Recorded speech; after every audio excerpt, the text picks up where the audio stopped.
Air Yuri in the chat, in the hot tub. My man, the fish spot's here. Obraxis, hype it up. Hype it up, Obraxis. Obraxis and Tony Brax. What's up, everyone? Gonna be a great stream today. Almost ready, almost ready.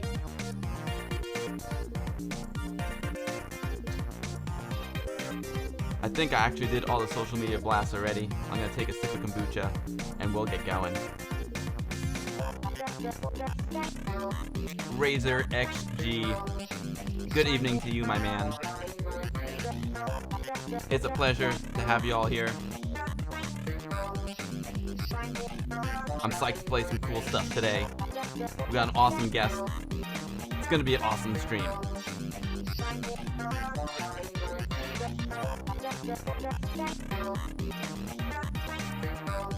Blockatu 1982. How are you, my man? Great to see you.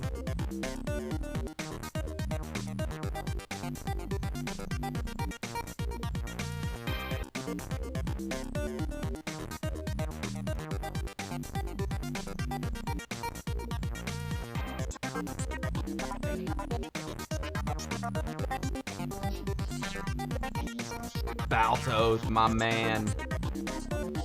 Welcome all humans and life forms. So let's get this party started. Hey, what is up, everyone? Invent71, good morning to you. 5 a.m. where you are. Oh my gosh, where are you, Invent? That's awesome. I wonder how the music mix is. Is it good? Sounds like it could be a little loud to me. But we got some supercars playing. We're gonna play the perfect Amiga game music compilation that was put together by my main man, Juji Pella. Like always, if you want to know what the music is, use !music. We've got a wild and crazy stream for you today. We'll start out like usual with some Amiga news. Then we actually, in the Amiga news, there is some really good news. There is a beta version of the new AGA version of one of my favorite new Amiga games, Time Gal, from our man E-Rock. So I just kind of decided at the last minute to give it a go. We'll see how it looks. It's kind of a beta version. He's debugging it right now, and there'll be like an official release very, very soon. So I think we'll take a quick peek at Time Gal. Then we'll play some Uridium 2. And then we are going to play a new game called Iridium, which there is a Kickstarter for. Some of my friends are behind it. And we're going to have the creator of the game on with us via voice, Mr. James Roberts. So it is going to be really, really cool and really, really fun, man. I am so psyched. What's up, Vincent GR76, my man? Domigas Poten, how's it going, dude? Invent71's in Brisbane, Australia. Oh, nice, dude. I've been to Brisbane. One of my favorite places in the world, dude. I love Australia. Hey, Nebula Design. How's it going? Great to have you here, my man. Pred Seda, Lemon Amiga. You love Uridium. Pay attention to its advanced features for AGA machines. Pred Seda, I'm not going to lie. I'm not really, I should have been more educated before the stream. I haven't played much Uridium 2, so maybe you can help out in the chat a little bit.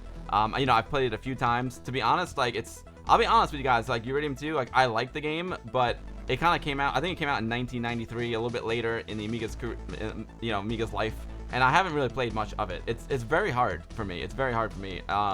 But we'll give it a go today and check it out. I can tell you Iridium is a spiritual successor to it. It's a lot easier to play, which is great. I'm sure there'll be different difficulty levels, but I'm really enjoying the little demo I've downloaded from the Iridium Kickstarter.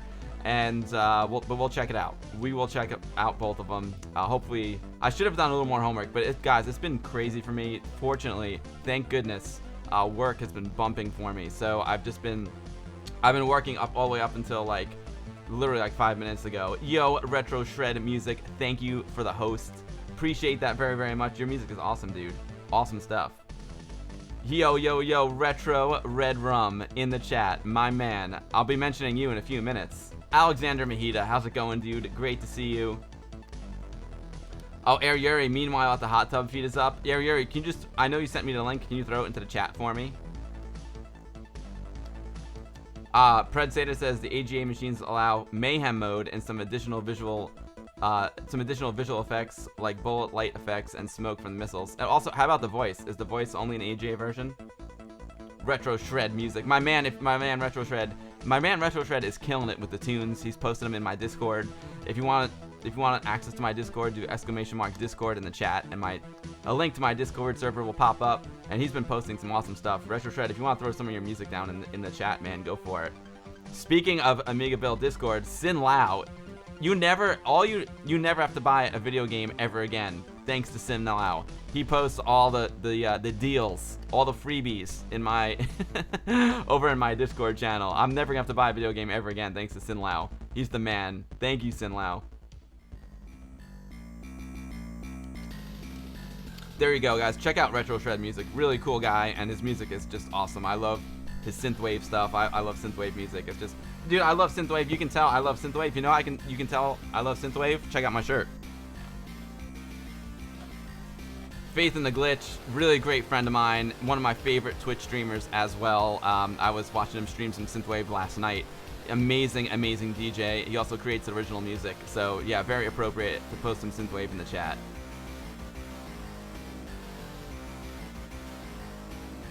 Surfer79 says, are we talking about Uridium? The voice is indeed an Amiga 500 NA6. Okay, great, cool. Pred Seda says he loves the loading sequence of Iridium 2, the music and plasma effects. By the way, I made an interview with Jason Page about his Iridium music.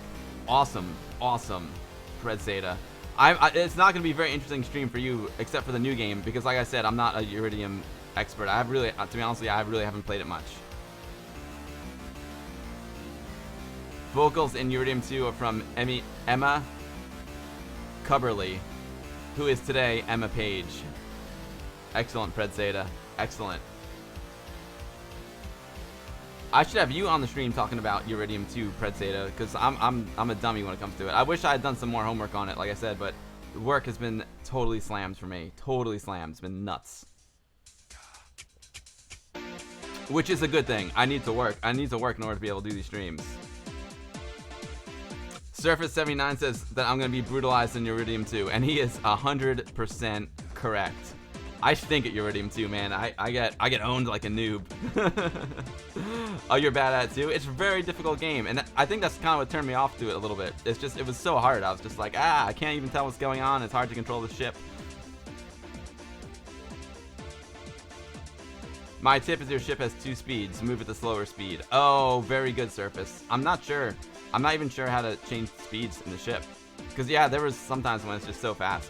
Guys, let's get started with the Amiga news, because we got a lot to do today, and I'm super excited to have our guest on as well, and play some Iridium with you. Let me just see something real quick here, guys, and then we'll get started with the Amiga news.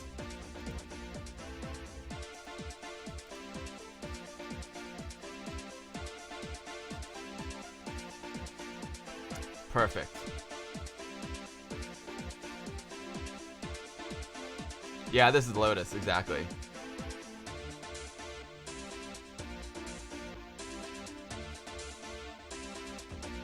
Use drone ship in 1 player. Nice.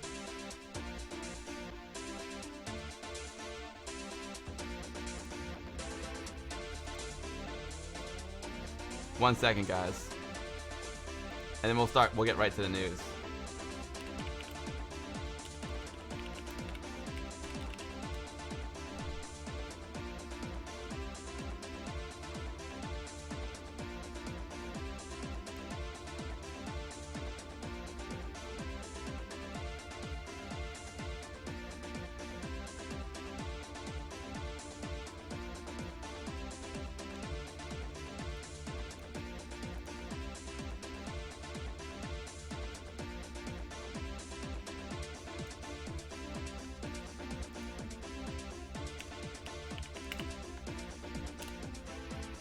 Cool.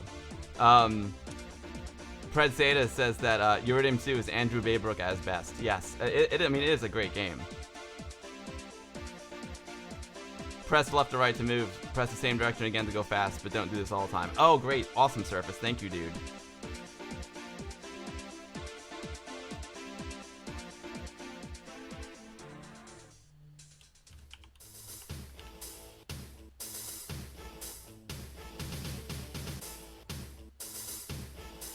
I banned him. I already banned the jerk. But I don't know why, so I'm not sure why that came through. But yeah, I could use a mod, Retro Shred Music. I do it all by myself. Yo, Walker OGR, my man. How's it going, dude? I used to have some mods. Don't have them right now. So I'm the mod. But I think we're in good. Don't worry, it's just whatever. We're good. Are you Retro Shred? I'll make you a mod, dude. Let's see. I don't even know how to make anyone a mod. But I think we're good for now. But I'll be happy to make you a mod. I think I have to go into my settings to make you a mod, so it'll probably take a little bit too long. But I will definitely, I can make you a mod. I could use some mods. Alright, looking good here, guys. Let me get started with some Amiga news. I love me some Amiga news. No, the mods didn't get drunk on the power. They've just been really busy, so they haven't been able to pop into the streams, that's all. Yo, Baltoth, how's it going, dude? Alright, Vincent, I'll check it out, my man. Thank you. Yo, Crimson D, how's it going, my man? It's going great.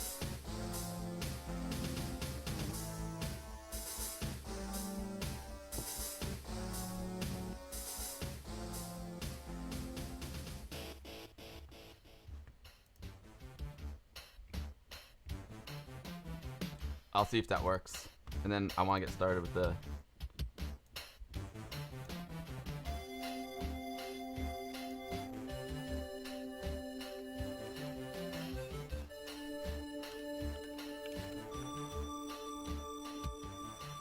Cool. All right, you're a moderator now, Retro Shred. Thank you, sir. Predzeta says that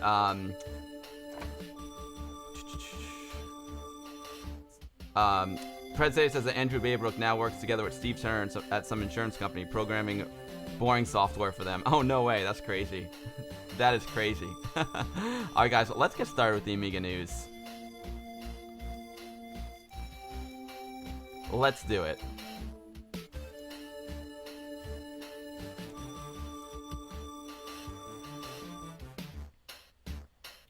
Big news, my man. Okay.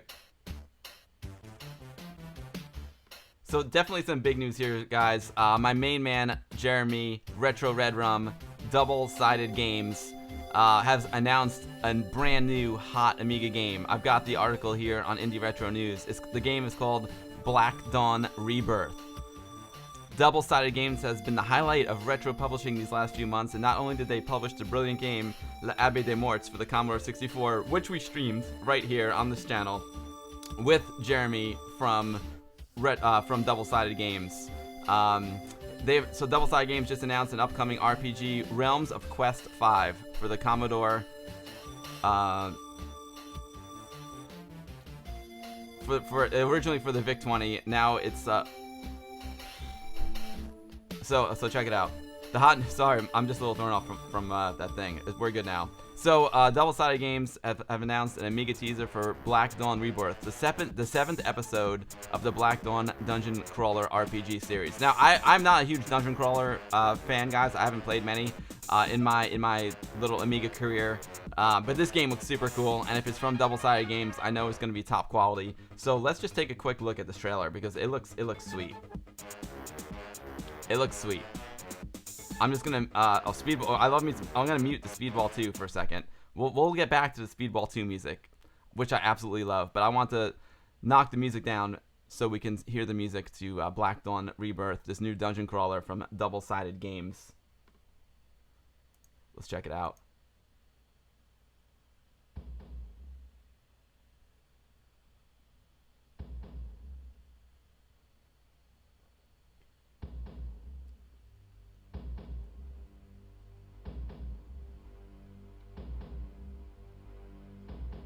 Awesome trailer.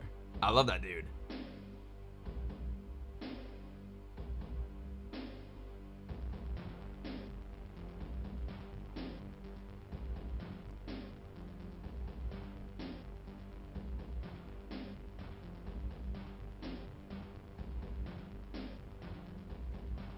This looks sweet.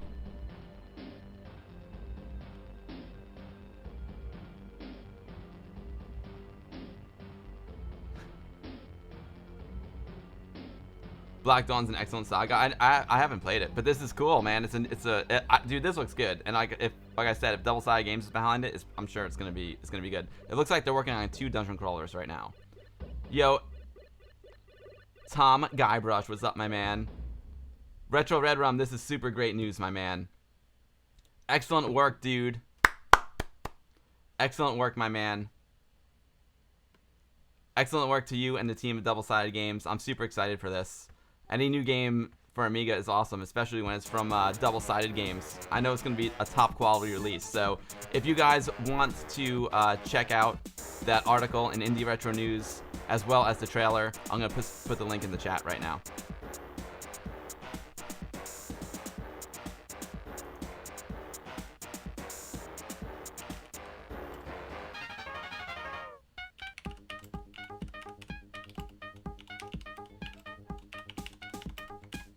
Boom, there we go. My man. Amiga love.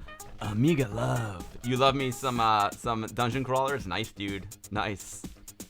No worries, Yuri. Yo, Cloaked Alien, how's it going? Great to see you, my man. No problem, Sin Lao. Enjoy your dinner with the family. Thanks again for all the awesome deals. Sin Lao, the man with the deals. It looks like Captive, Bobby Fat Gun.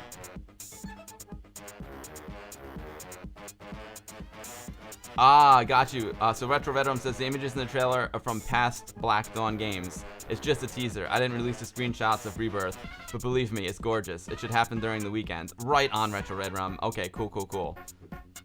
Yo, Kwanzu 1985. No worries, my man. No worries. That's hilarious. My Google just got activated by something I said. You're awesome, Tom Guybrush. You are awesome. Pred Zeta, you loved especially Legions of Dawn and Hellbound. Yeah, I wasn't a big dungeon crawler guy. Much love, Sin Lao. I'm not sure, Amiga Love. Maybe he can answer that for you.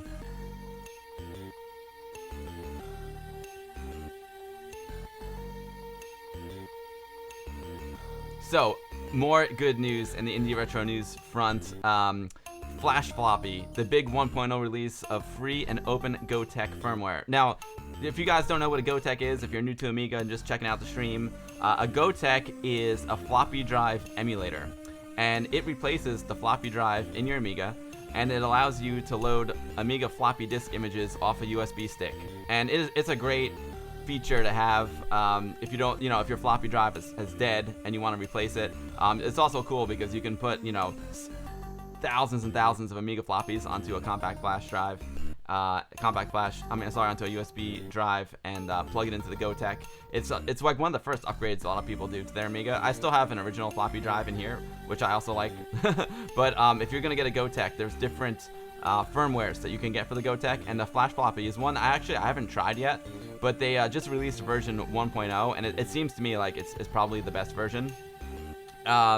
So over here, Neil at Indie Retro says, the Commodore Amiga Facebook community is one of the best places on the internet whereby users around the world can come together and share anything and everything they want related to the Amiga and have fun doing so. It's all about fun. I agree. So there's a member of the group who stands head and shoulders above the rest when it comes to helpful advice or software to push the Amiga community forward. And so this week, Keir Fraser has announced the first big BIG, the notorious BIG 1.0 release of his free and open GoTech firmware, which will not only read and write ADF and HFE images, but as of today, no manual disk swapping at all, with a new auto swap feature. So that's really cool. Like on the GoTechs I have, there's 2 buttons, and you can choose the next floppy disk to insert. But apparently with this one, it will automatically swap to the next floppy, which is huge, especially on those Cinemaware games where you have to have two disks in the drives at all times without having to swap all the time. So that sounds like a super cool feature. I gotta get my hands on this. I know Anthony just installed this firmware, and he also got this amazing LED readout that shows you which ROM you're on. So this is super exciting news. I gotta get myself one of these. I gotta get the I gotta get a GoTech, flash it with this, and then get the better LED screen, which lets you see which ROM you are on, which is super cool. So I'm gonna drop this link in the chat. Drop the link in the chat for you all. Oh, look at that. My chat went bye-bye. I'll get back there. There we go.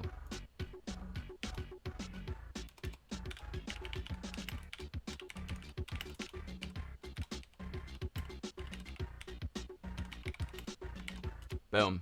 There you go.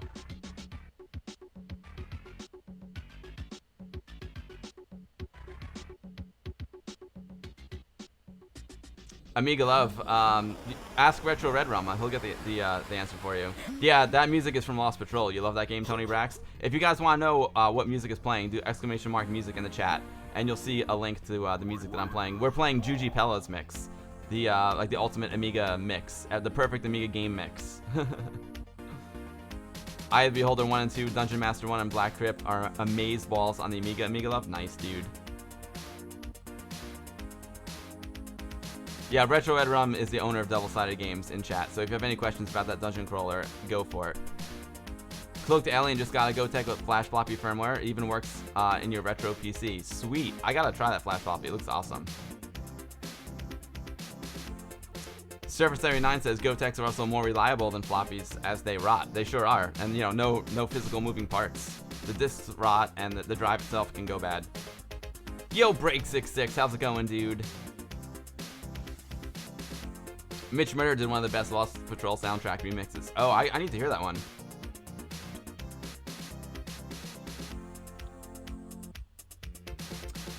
Retro Red Rum can also confirm that the flash floppy can also work with an Apple II.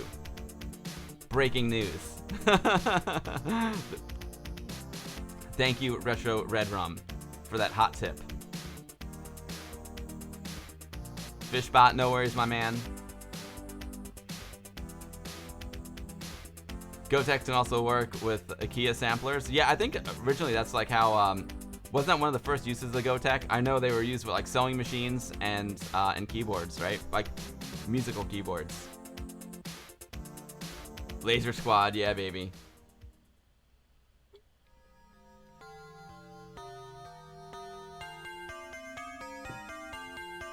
JJXB88, Mitch Murder contributed to the Hotline Miami soundtrack?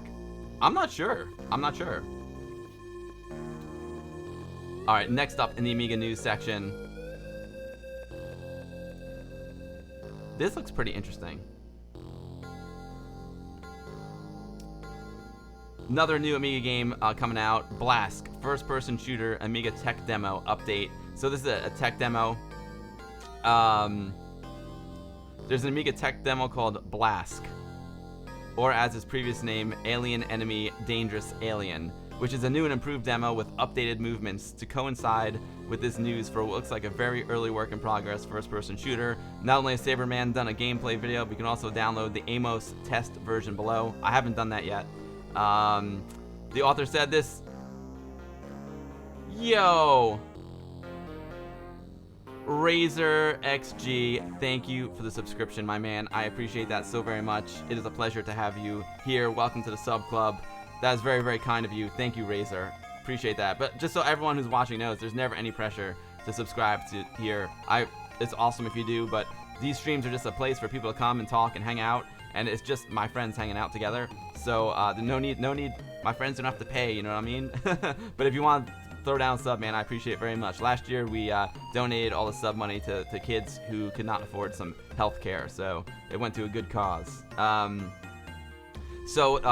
version that you can download here on this website is an alpha test version of the engine with added walking in 8 directions per batch, plus wall detection and sliding over them, plus background shift consistent with rotation. It would be cool to you know what, let's just throw up this video real quick and see what this game's all about.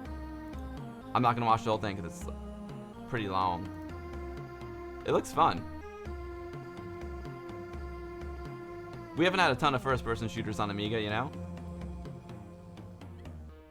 And that's like a 3D shooter in Amos is pretty rad, right?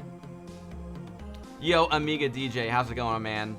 So Amiga DJ is here, and he's part of the team that is bringing you Iridium, and he will be in chat to answer questions. We're just doing some Amiga news now. We might fire up a little Time Gal real quick. Then we'll play some Uridium 2, and then we'll play Iridium. We'll have the game's designer with us on a voice call, and Amiga DJ will be in chat, who's also on the team of Iridium, to answer any questions. They just launched a Kickstarter last week, so I'll be posting a link to the Kickstarter in chat if you want to go show these guys some love. The game looks amazing, and we're gonna play the game, of course.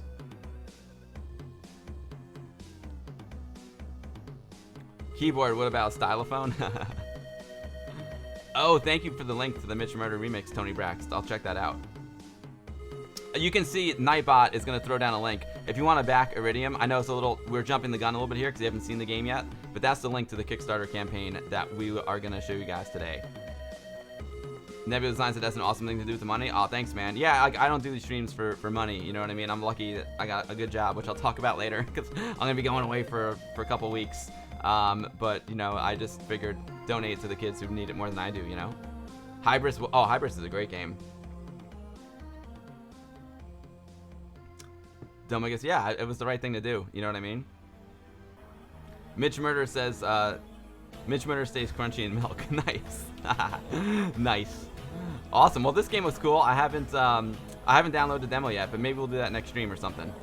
Next on the Amiga news. You know what? Let me hold off on this news for 1 second. I do have some other news here. Let me open up my Discord. Oh, that's the official Commodore Amiga Discord, which is also really, really awesome. This is pretty cool. I saw this over on Amitopia.tv. Our man Amix312, this is his website, and he's got an article here about Aros is coming to the Raspberry Pi, which is super cool. You know, Aros is another operating system for Amiga. A lot of people feel it is like the closest lineage to the original Amiga operating system, and you know, Aros running on a Raspberry Pi, man, that works on ARM, which is so cool. So this is pretty exciting news that there could be an Aros that runs on the Raspberry Pi. It bodes well for future of next generation Amiga.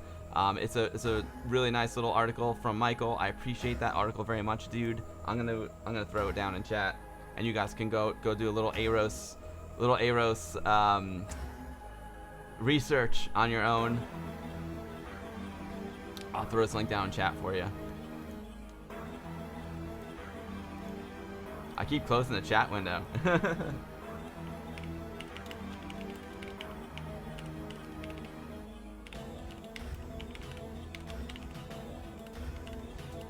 Boom. There you go. Thanks, Invent71.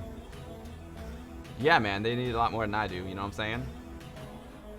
Healthcare in this country is difficult. Very difficult.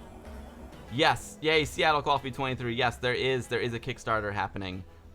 It is for Iridium, which is a brand new game for the PC made by Amiga guys.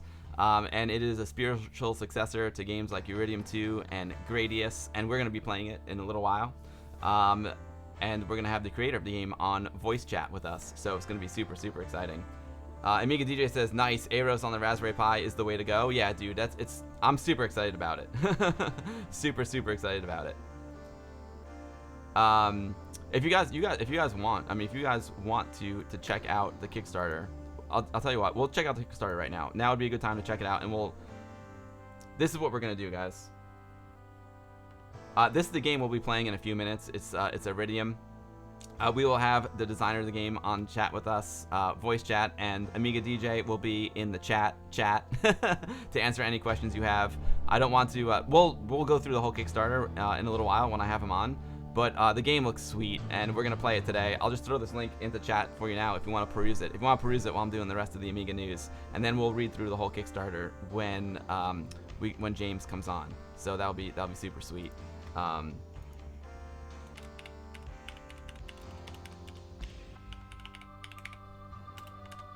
Boom.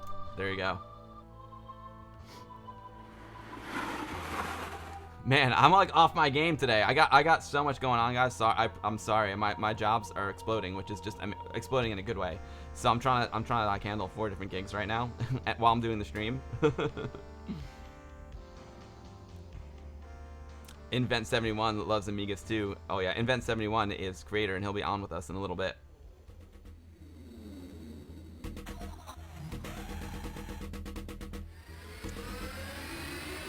You've bought Quad Exit for Commodore 64 recently. The game's really incredible, Pred Seda says. Oh, sweet, dude. I'll have to check it out. Yeah, Air Yuri. I hit the Air Yuri button by accident. Although it's never a bad thing to hit the hot tub button. You know what I mean? All right, next up on the Amiga news.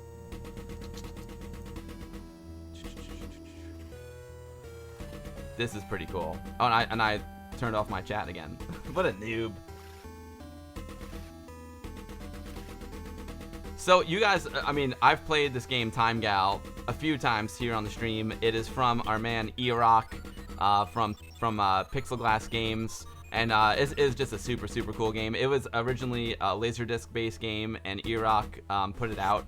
I think it was back in, if I'm not mistaken, 2017, like March 2017, and it was like the highlight of our Vintage Computer Festival East exhibit back in 2017.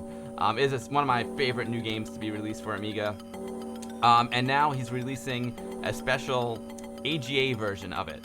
So the old one worked on the 1200, but I guess technically it was like Ham 6 video. So, you know, Time Gal was an anime Laserdisc game, and he basically took all of the video and captured it in Ham 6 mode. And it's it's like a turn-based Dragon's Lair space ace type game.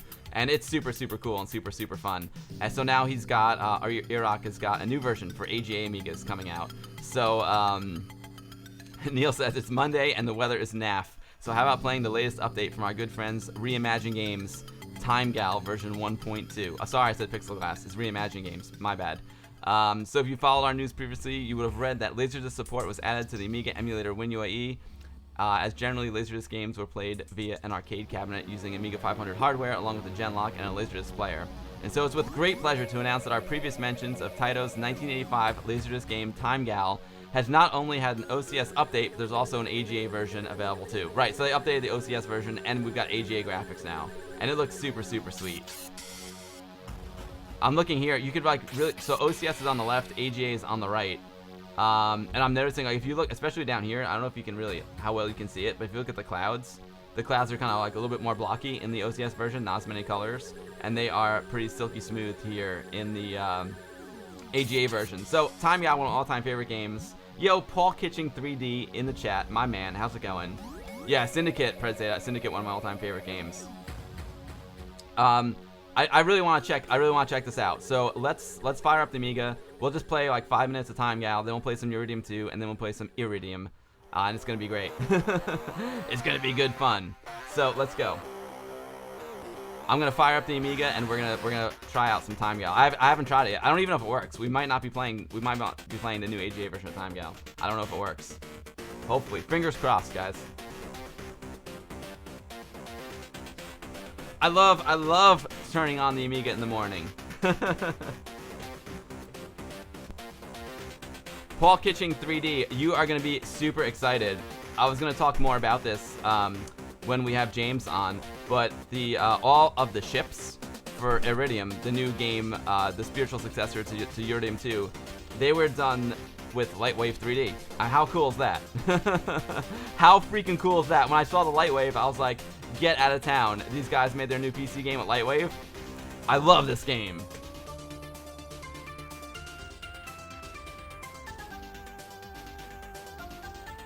You like it? You like Iridium 2, Amiga? I need to play it more. I stink at Uridium 2. Fred Seda says, Angry Video Game Nerd also fired one Amiga up recently. Oh yeah, that was lame. So guys, if you're wondering, oh yeah, I kind of recentered my my screen here because Uridium 2, I have it set for Iridium 2. I'll have to reset it for Time Gal. Bear with me here. My apologies.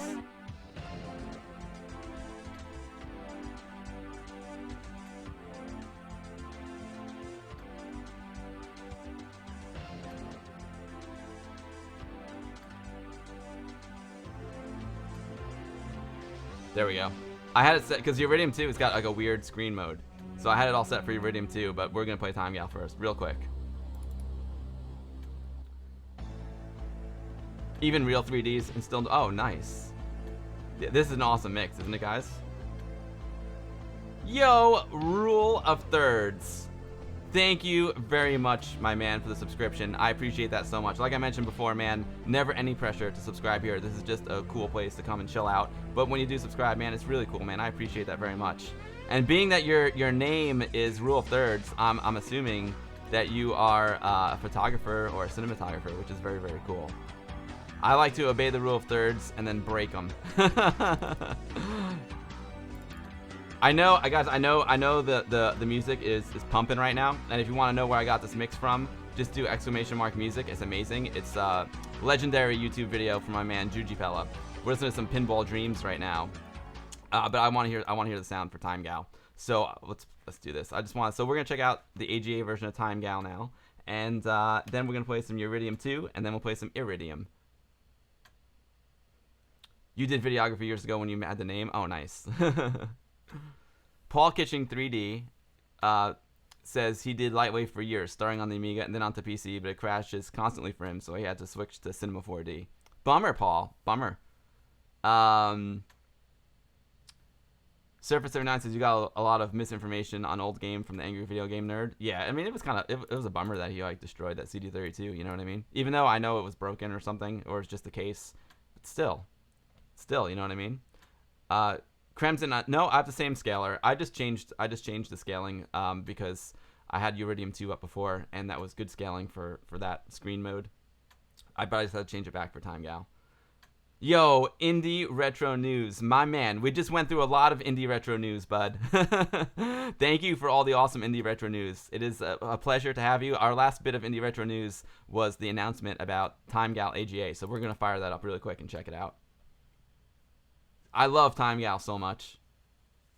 And the Amiga 7. What is up, my man? Oh yeah, that's the other thing, guys. I can't stream too late today, guys, because there's a Westchester Amiga user group meeting happening tonight. My man Andy Amiga is a key member of the Westchester Amiga user group. So we're meeting tonight at 7 p.m. at the Galleria Mall in White Plains, New York. So if anyone's in the New York City area, man, you want to come hang with us in the mall. It's gonna be great. I'm gonna bring all my physical copies of like Tiger Claw and Power Glove Reloaded and all those cool like physical copies that we unbox here on stream. I'm also gonna bring the keycaps from a1200.net to check out. We'll do some keyboard key swapping. It's gonna be an awesome meeting, and of course every meeting ends with beer and food. So yeah, it'll be a good time. Nebula Design says we use Lightwave and 3ds Max for your work on VR stuff. Oh, nice. I'm so glad. That's so cool. Tony Brack says Cinema 4D is also nice, but at work he uses 3D Studio Max and Maya. No time to learn Cinema 4D. Amazing how many of those 3D apps started on Amiga. It's true. It is true. I would love to do some 3D modeling. I used to use Imagine on the Amiga. Imagine was my jam. I always wanted Lightwave 3D, but originally when Lightwave came out, it was you had to have a video toaster in order to have Lightwave. Later, it became like its own software, and you didn't need the toaster. But I couldn't have a toaster, man. No toaster for Amiga Bill, so no Lightwave for Amiga Bill. So I did Imagine. I loved Imagine, and I would love to get back into some 3D, especially since there's like a lot of film and photography aspects to 3D. I think I'd be really good at like setting up scenes and doing animation. I just wouldn't be as good with the actual modeling. Amiga DJ says this AGA version looks proper. It does. I'm gonna try see if I can just rescale it a little bit.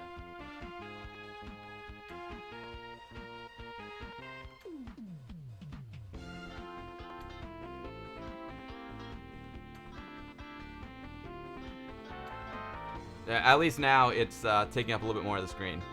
So guys, this is Time Gal, one of my all-time favorite new Commodore Amiga games. This is all like Ham 8 video now instead of Ham 6. This is the AGA upgrade. We can choose our difficulty. You can choose the level order, which is the way it was in the arcade, or the way it was on Sega, or random. I'm gonna stick with the arcade version. Death sequence, normal or extended. We'll do the extended death sequence. It's fun. This is a new feature. I don't believe this feature was in the original release of Irok's Time Gal. Watch all scenes. So if you don't want to play the game and you just want to watch the awesome anime, you can do that, which is super, super cool. Oh yeah, Paul Kitching 3D. You got the photos? Cool. Yo, X Barry PL. Hello. If you're, I'm guessing underscore PL might be Poland. If so, Cześć, jak się masz? I'm just trying to see if I missed anything on chat. I'm trying to get better at reading chat. It's tricky. You always preferred real 3D? Yo, Shadow! What's up, my man?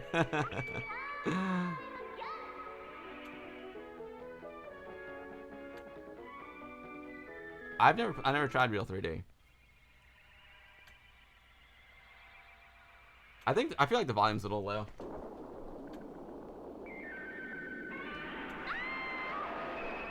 So Time Gal, you are this legendary anime character. I know she's pretty famous, but I'm not a big anime guy, so I don't recall her name. My apologies. But basically, she is, you know, going through time, fighting all different types of monsters, and it is a full motion video type game. It was originally Laserdisc based, just like Dragon's Lair and Space Ace, and the game kind of rocks. I love this game so much.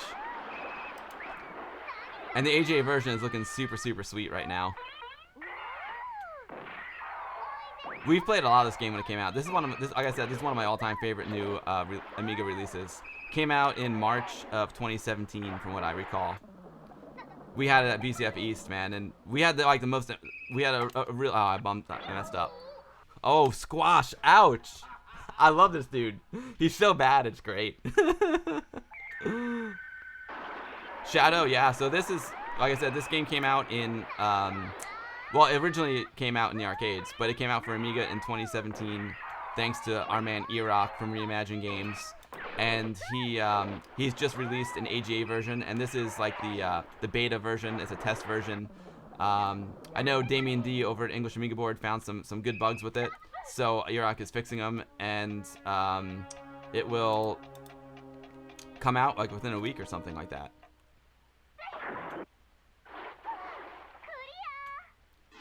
The protagonist is Reika. Okay, yeah, I don't know my anime very well.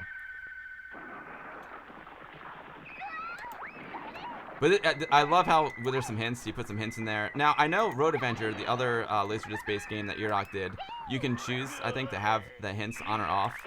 I didn't see that option for Time Gal, but that could be cool. I would be stuck. I would be totally stuck without the hints. Oh, I missed. Oh, man. She got bopped on the head. Surface, the only one you could get to work on your Amiga 500 was Real 3D. Got you. I had Imagine working on my Real 500.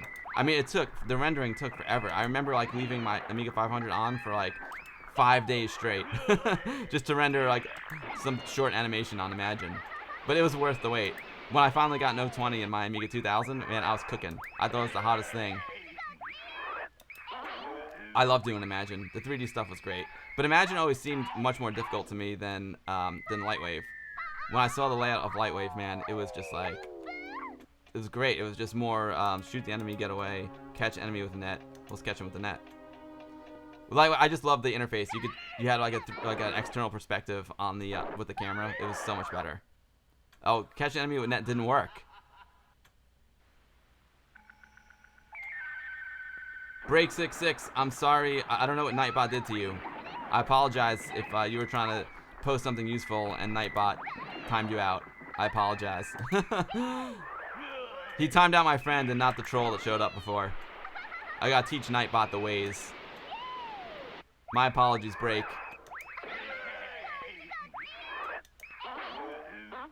This game is looking sweet. I should do like a head-to-head comparison of this and the OCS version, but I mean this is looking super, super tight. Okay, get away, catch enemy with that. That didn't work. Or shoot the enemy. Let's shoot him. Shoot these guys. Come on. That didn't work either. The sound effects in this game turned up would get family members asking questions. That's hilarious.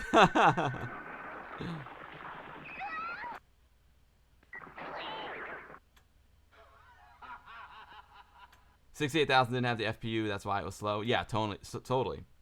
Not only did it not have the FPU, but 68,000 is just slow for modeling and rendering. You know what I mean? Rakia is a sexual character until she dies. Then she turns into an infantile small girl, right? Lightwave had TV people working on it, so they gave thought to a logical interface. Yeah, that makes sense, Surface 79. The interface was way more logical. The Imagine's interface, like, I got used to it, but it was tricky.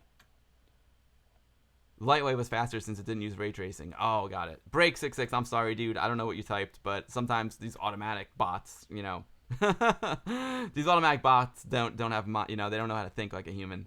My apologies. But for ray tracing, you need floating point. Oh, got you, Tony Brax. Got you.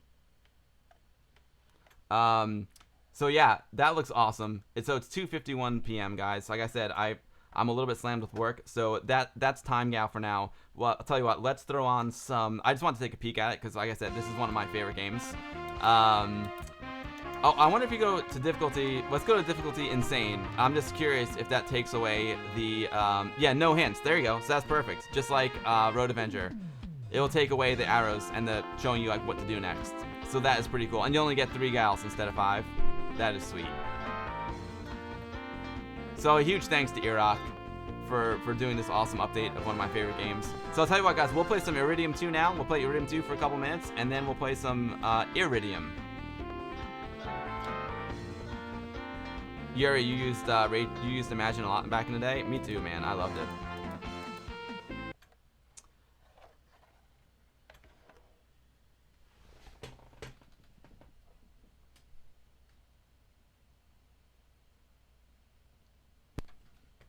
"10-minute Amiga retro chat. Looks like I caught you guys right at the end of the show. Sorry, I missed. No, dude, you did not catch us at the end of the show. We still have over an hour left, man. Over an hour of Amiga goodness left. 10-minute. Great to see you, my man. Retro demo scene. How's it going, man? Great to see you. Long time, bud. The first time you heard of Iridium, you'll check it out. It's a Kickstarter campaign right now that my friends are doing, and it's a PC game, but it's got Amiga DNA based on Uridium 2, and they did all the modeling with Lightwave 3D, which is super, super rad. So we're going to check it out right after we play some Uridium 2, and James is going to come on voice chat with us. Imagine was good, but you were a Cinema 4D guy. On the 040 fully loaded. You're making me jealous, Retro Demo. You're making me jealous. Exactly, Amiga DJ. We're just getting warmed up. We are just getting warmed up here. I'm gonna rescale the screen to fill so Uridium can fill it. I'm keeping well, Retro Demo Scene. Thank you. So check it out. It's strange. The scaling on Uridium 2 is a little bit strange. I don't know, maybe it's this WHD load version. But I booted it up in PAL mode before, and it was like super small on the screen. So I just booted it up in NTSC mode, so it fills the screen a little bit better. I have a hunch it's really a PAL mode game, but unfortunately this title screen just kind of gets cut off at the beginning.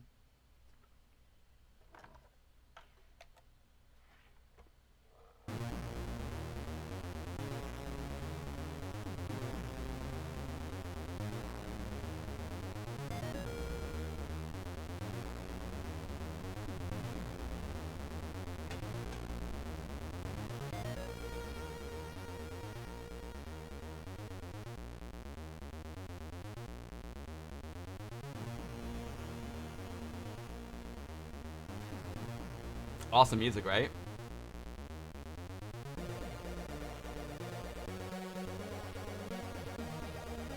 Haha, Copper. Copper in full effect here.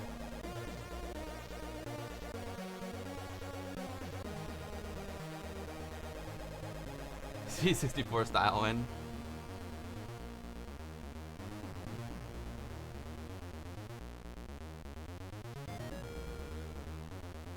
Thanks to everyone for hanging out today.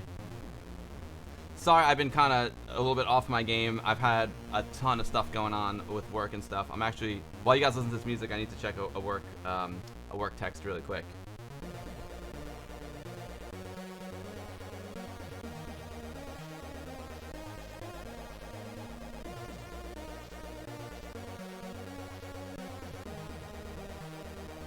I'm managing like 5 different jobs right now, which is really good. It's just that, believe it or not, streaming is not my real job. Surprise, surprise. Enjoy Andrew Baybrook now. Yeah, so guys, Uridium 2 is basically the Amiga version of Uridium. Uridium was a Commodore 64 game by Andrew Baybrook, who also made Fire and Ice. We played that on the stream not too long ago. And what was the other one? Oh, Rainbow Islands. I think he did the Amiga port of Rainbow Islands as well. He's kind of a legend. Amiga J says, yeah, click wait is on, so you gotta click this. I know. I was just listening to the music. It's awesome. We'll see. We'll see if I have any visual glitches. Let me just rescale the screen here. If there's some weird visual glitch stuff happening, I'll just go to PAL mode.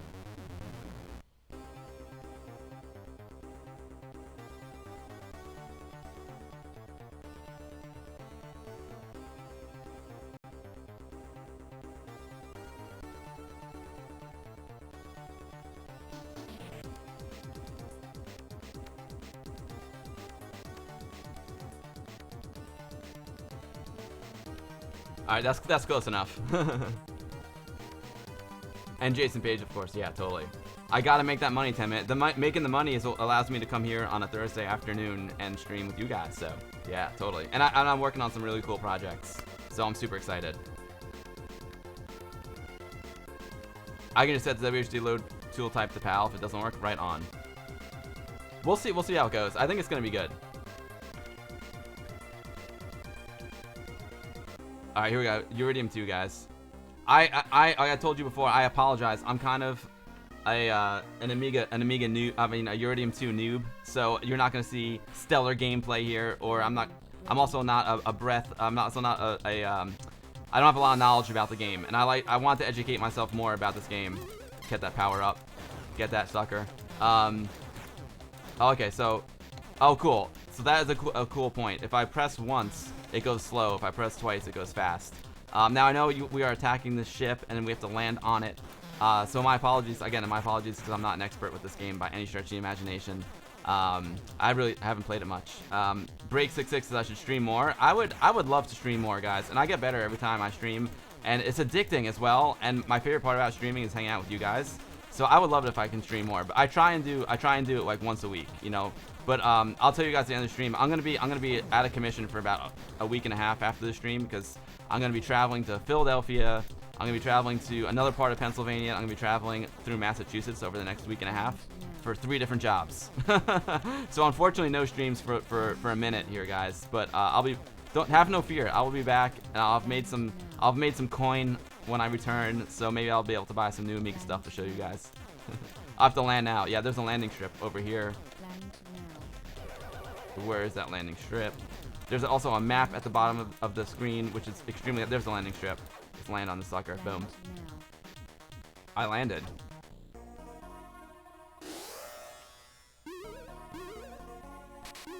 Thank you, Break. That's super kind of you. Press F keys before you launch the game. There are options. Oh, okay. Thank you.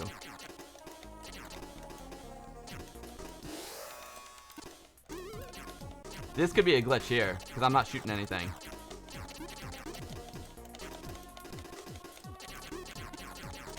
I'll boot it up in PAL mode, guys. I think that was a glitch. Amiga DJ is super into Uridium 2. He went for vacation on a seaside town, and we were both so much in this game. You took your Amiga to play this game while you're on vacation. Oh man, who needs the sun and the beach and the ocean and the sea and the waves when you have your Amiga, right?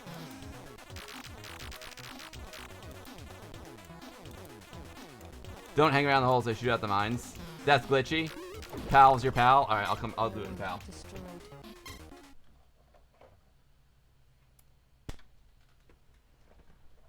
I know the game was in PAL. I was trying to maximize my screen real estate, but that backfired on me. PAL is your pal. NTSC, you guys know that means never the same color, right?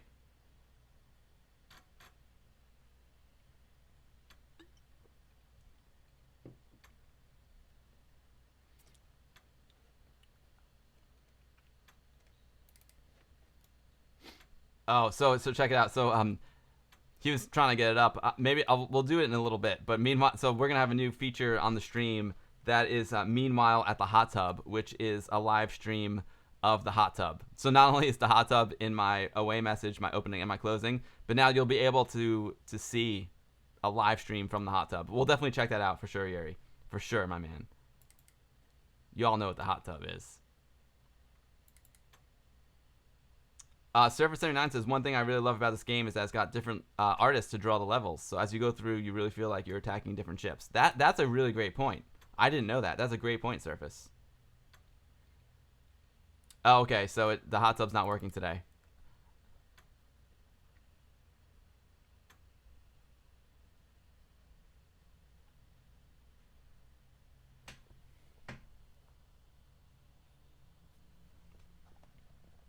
I'll rescale the screen once I see the game.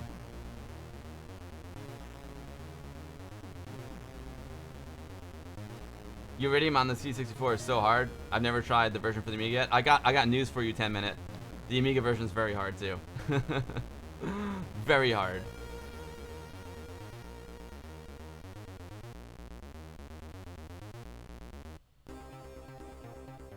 See what I mean about the screen being all wonky?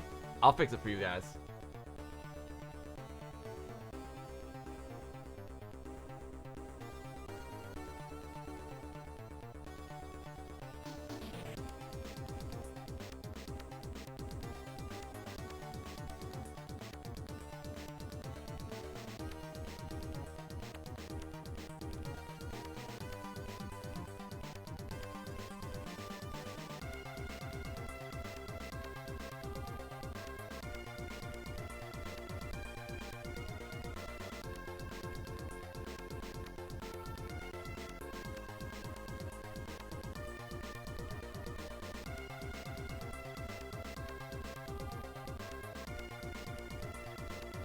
Hopefully it's a little bit better.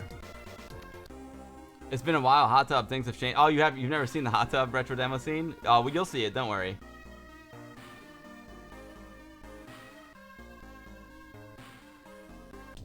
When you first played Uridium 2 on the emulator, you didn't know how to land? Yeah, it's tricky.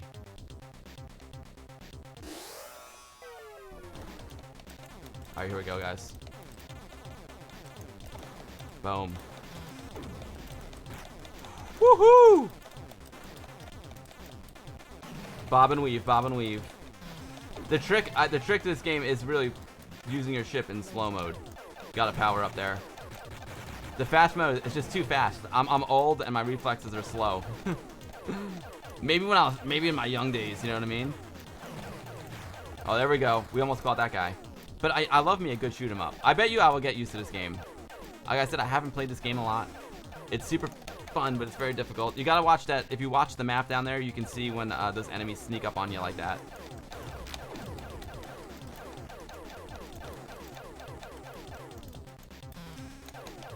Missed it.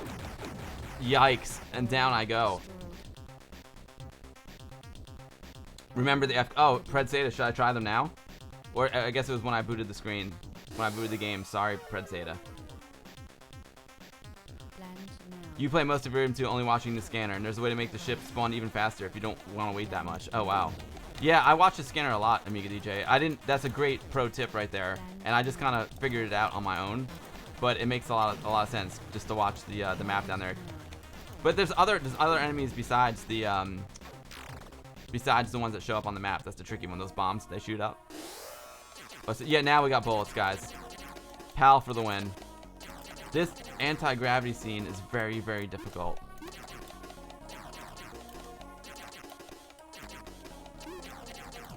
So, am I supposed to shoot the thing in the middle, or these dudes, or both? I think I'm supposed to shoot the oh, I hit the thing, and I'm gonna shoot these dudes. Yeah, it gets weaker every time I shoot one of those dudes.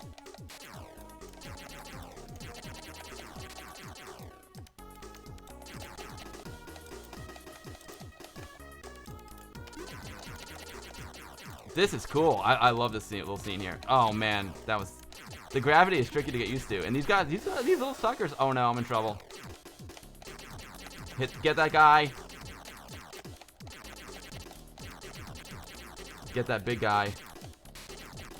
Yeah, boy. Oh no, he got me. There's a weird vertical wobble on the capture when it scrolls. It could be because of the stretching. Oh yeah, look at that. Is that happening on my...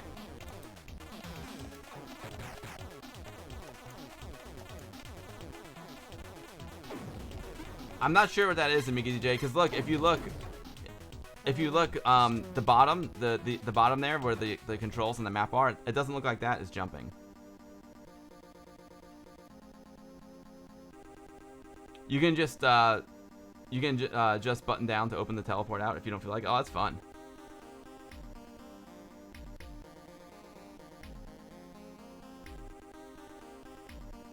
I like that part though. That was cool. That's a good point, guys. Thank you. Tom Guy Brush says, for Time Guy fans, check out Road Avenger. Yeah, dude.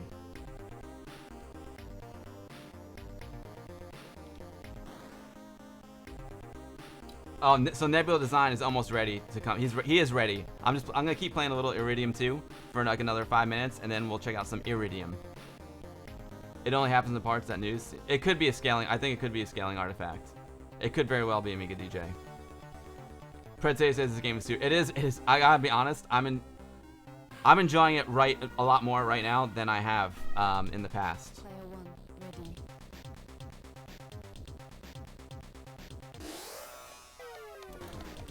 Hurry up when you're shooting the core. Oh,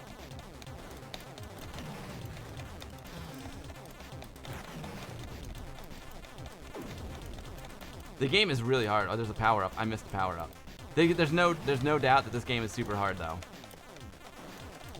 You know what makes it hard is it takes a lot of time. The thing that makes it hard for me, there's two things that make it hard. Is like you have to get used to the time it takes for your ship to change directions. It's kind of like a weird timing thing. And once you get used to that timing, it's pretty rad. And the other, nice. We got some points there. The other thing that makes it difficult but also cool is it takes a minute to get used to being able to see the enemies, but looking down at the map helps with that a lot.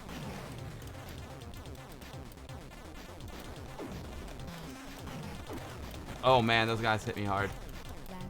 Land now. Okay. Land now. I love the voice. I think I have to land on the next ship. I'm trying to land. There we go. I'm landing.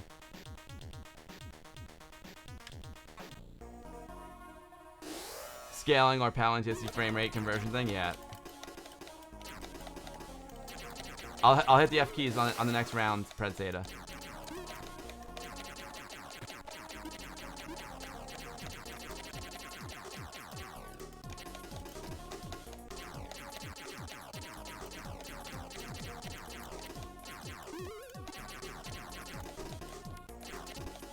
This is really cool, man. This is a really cool part of the game. I dig it. Oh, there was that portal that opened up. But I want to kill things. This is fun. Thanks to everyone for hanging out today, man. I'm having an absolute blast. Are you guys psyched for some Iridium? This is Uridium on the Amiga 1200. We will be playing some Iridium on the PC very soon. And don't get nervous when you hear PC. The game has got Amiga in its DNA. Amiga guys made it, and they used freaking Lightwave 3D. How awesome is that? If you're gonna make a new game in 2019, use Lightwave 3D. That is freaking rad. Okay, the F keys. Let's do F1, F2, F3, F4, F5. Oh, maybe it was just on the loading. Maybe it was just on the load. Oops, I exited. This part is a mix of Space Harrier and Contra. Totally.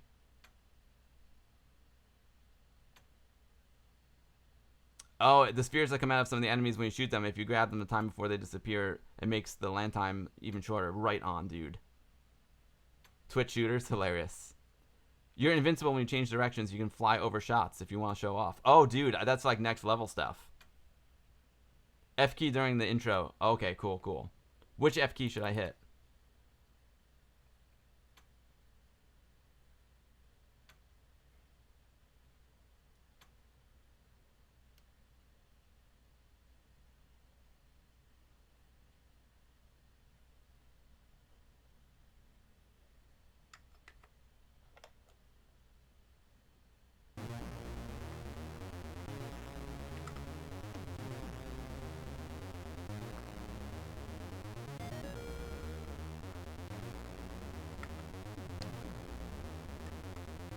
Hmm.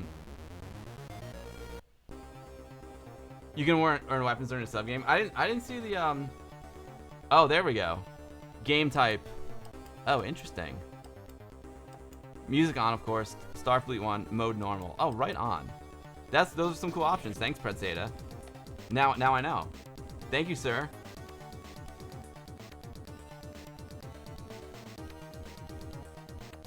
Invent71 says Lightwave 2019 just came out. Sweet. Not for Amiga. Right on. PC only, I know. Don't let the windows turn red.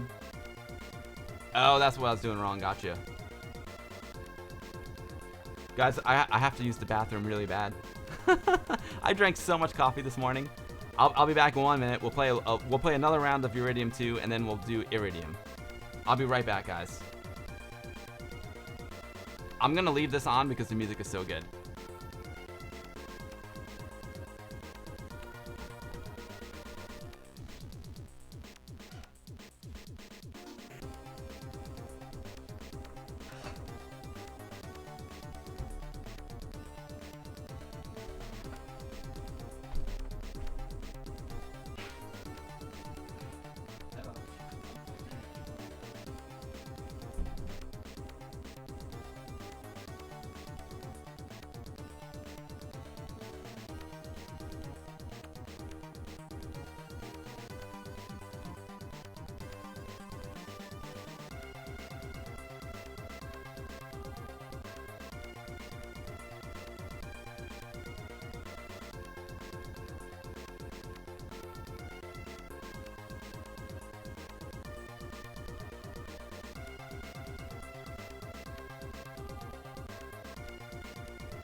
Alright, I feel a lot better now.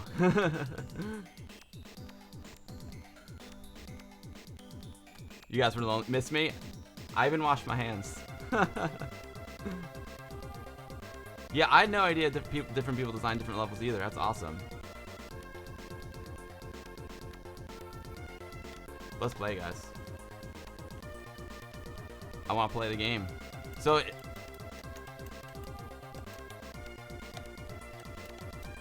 for some reason, it's not, like, responding to my joystick anymore. Oh, maybe this happened.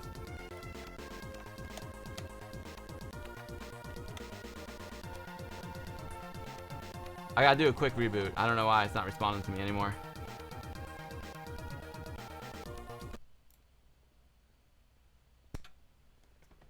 I had to press F1 again. Gotcha.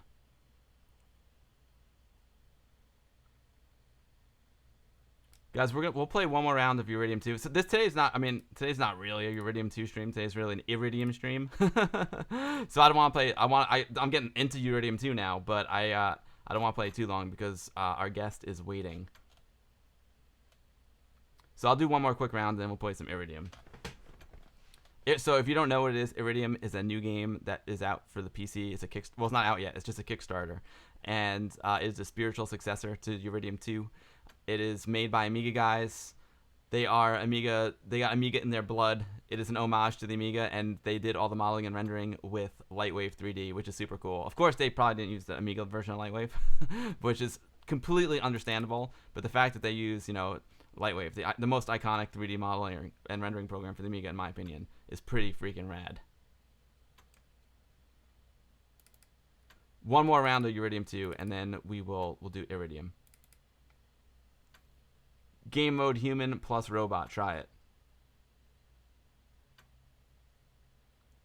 Guest is drumming his fingers. Yeah. He's cool. He's cool.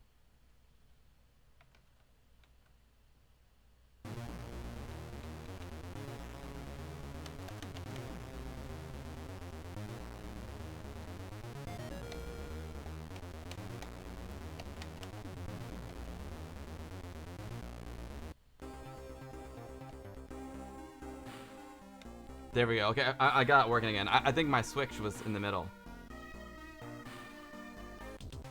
Player 1, ready.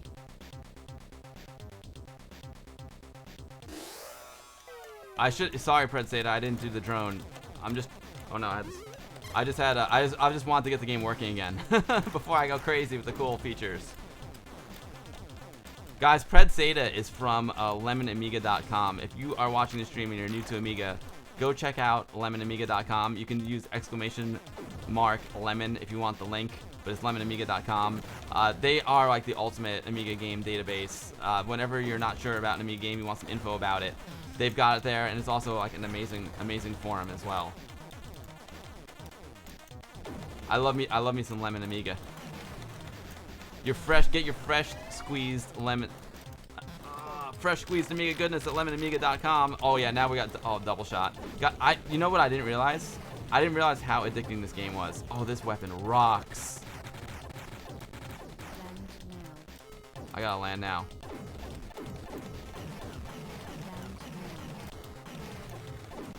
This weapon is sweet. Oh, I missed the land. There we go.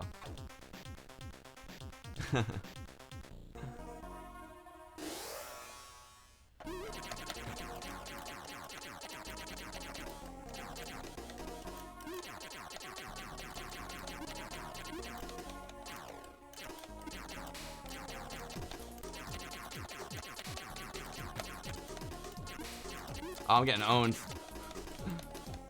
This is really hard. Like the rest of the game, the physics of it take a minute to get used to. You know what? Uridium 2, I know I said at the beginning of the game, oops, I missed it. At the beginning of the game, I'm sorry, at the beginning of the stream, I said that I wasn't super crazy about Uridium 2. And to be honest, after playing it now, for some reason, like it just hit me, and I started to learn how to play it. And being able to slow down your ship is a key feature.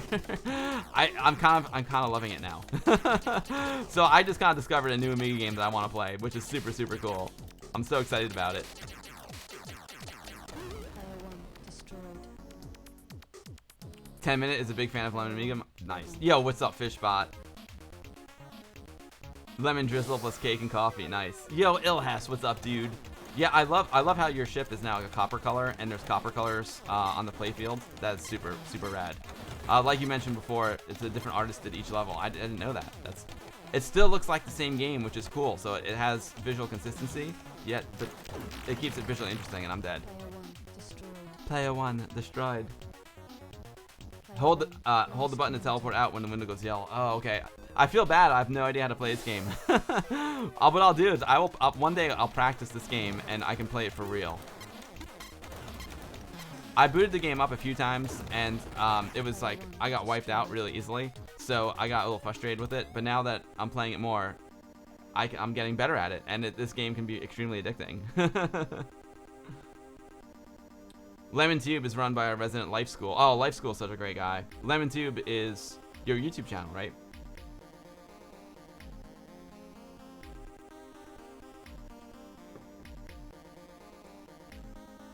The Emma Page voice. Player 1 destroyed. I'll tell you what, guys. We will do a proper Uridium 2 stream one day. I'm sorry I didn't know how to play it that well. There's a lot. I was like, oh, so shoot 'em up. This is easy. No, it's not easy, and there's a lot to it. So yeah, we'll do a proper Uridium 2 stream. But we have a guest that's waiting to come on, and I don't want him to wait any longer. So I'll tell you what. I'm gonna try calling him up now. I'm gonna try calling up our guest. He is the designer of Iridium, which is the spiritual successor to Uridium 2, the game that's on the screen right now. Let me see if I can give him a call.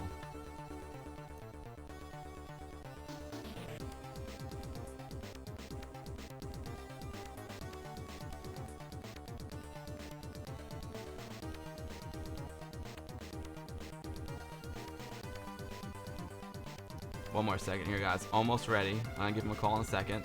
Thanks for hanging in there.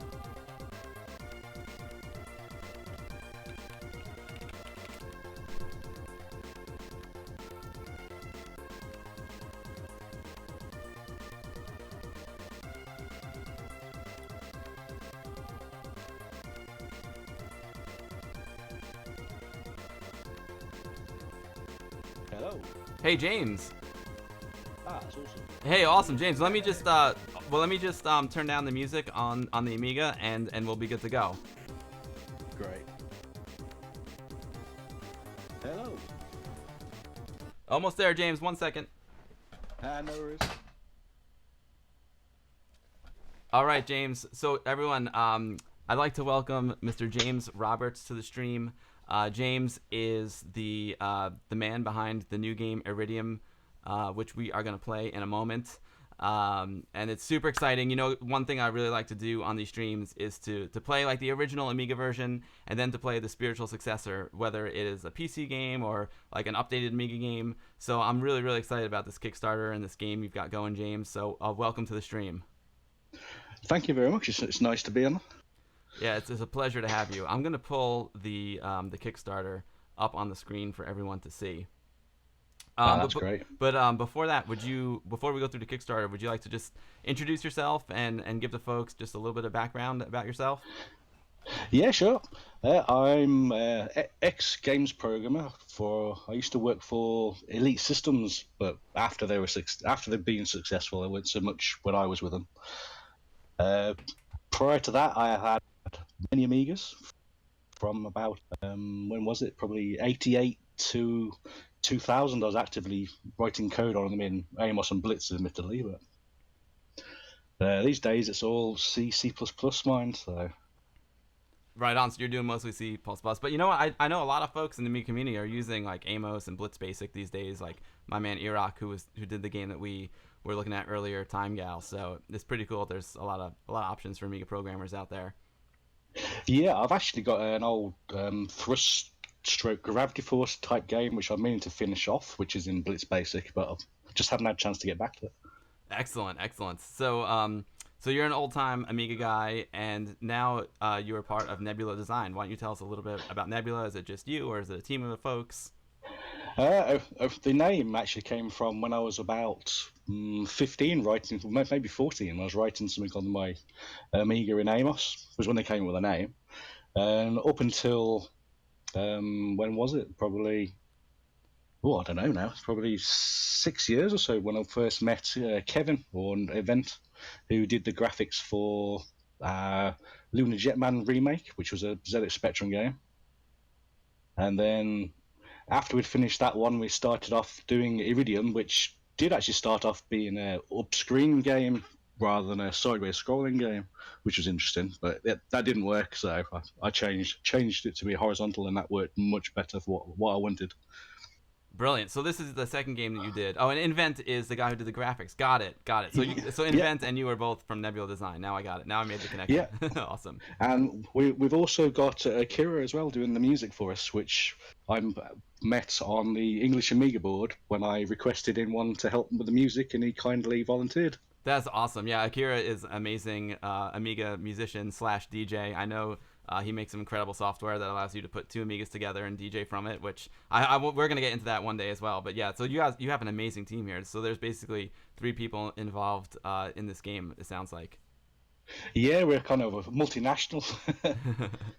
That is so cool. It's amazing how Amiga community spread out all over the world, yet folks come together to make these projects. I know my friend Iraq is down from New Zealand, and he teamed up with some guys in Europe to make a new game. And it's so cool how the internet has like brought the Amiga community together. Like when I was a kid, I was part of the Westchester Amiga user group. Still am, man. We're meeting tonight. It's pretty rad.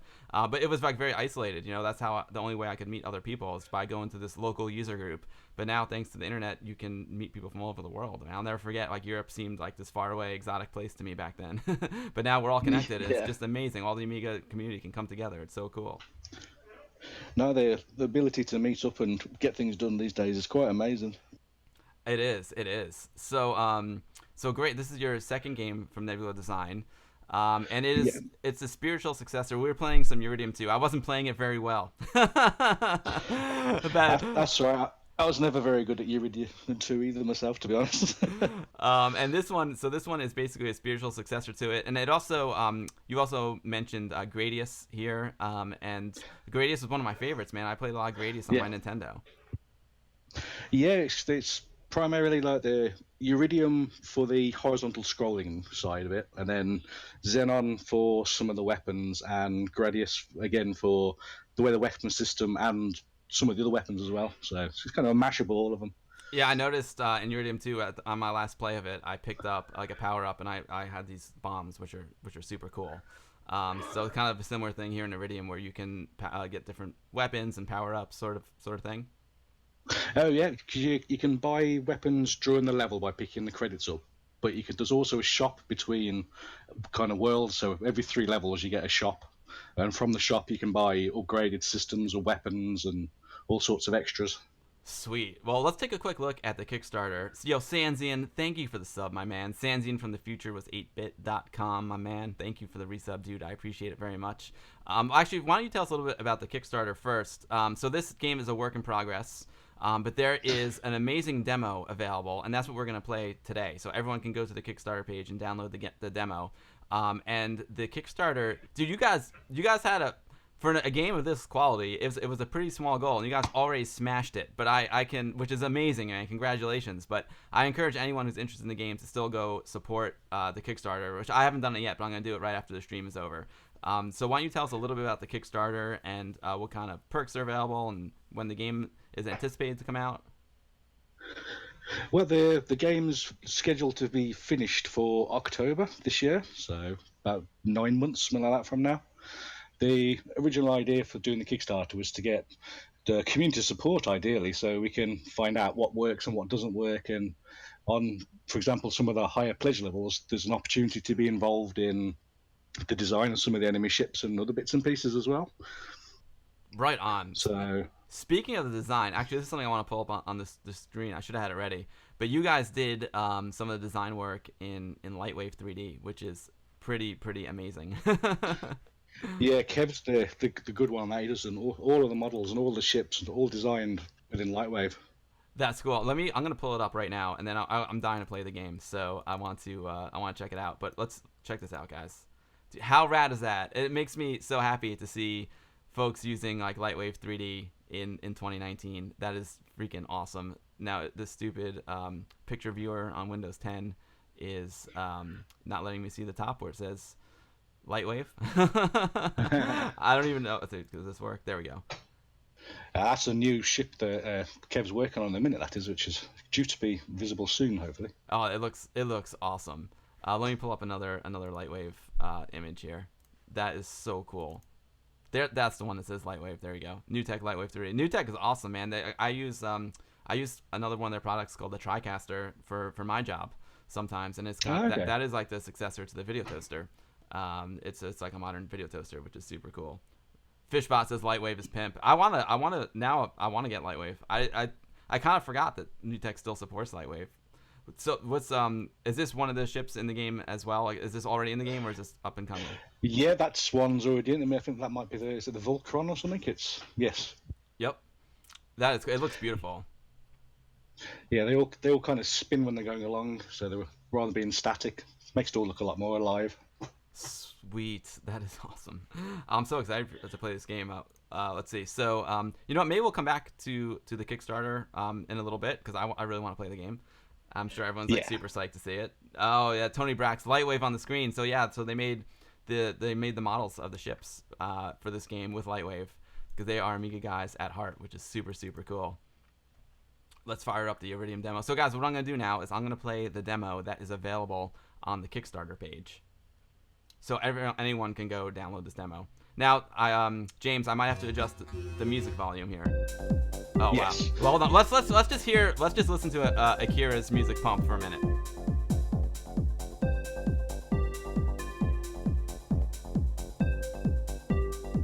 It's awesome. Yeah, I think I'm gonna have to lower the music volume a little bit real quick, and we'll come back to this in a second.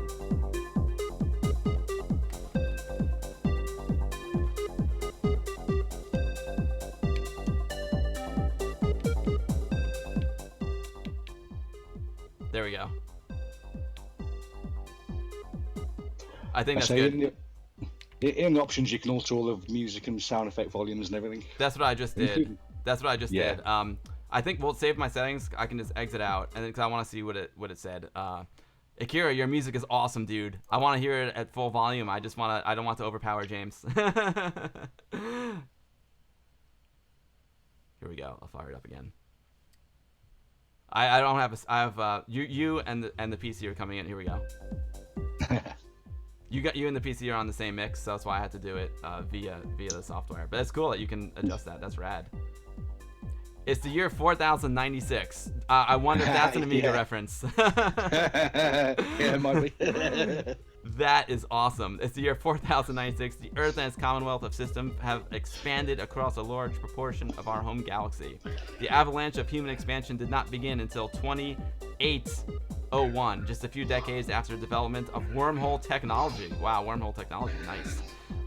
With no alien contact and the fact that the human race has been at peace for over 1,000 years, the military had reduced its size to the point where it's little more than a homeworld defense force. Okay. I sense trouble coming here. The huge warships of the past were stranded in the system they were produced in due to being too large to travel by wormhole. Most were scrapped. Some were sold off and converted into cruise ships. That's great.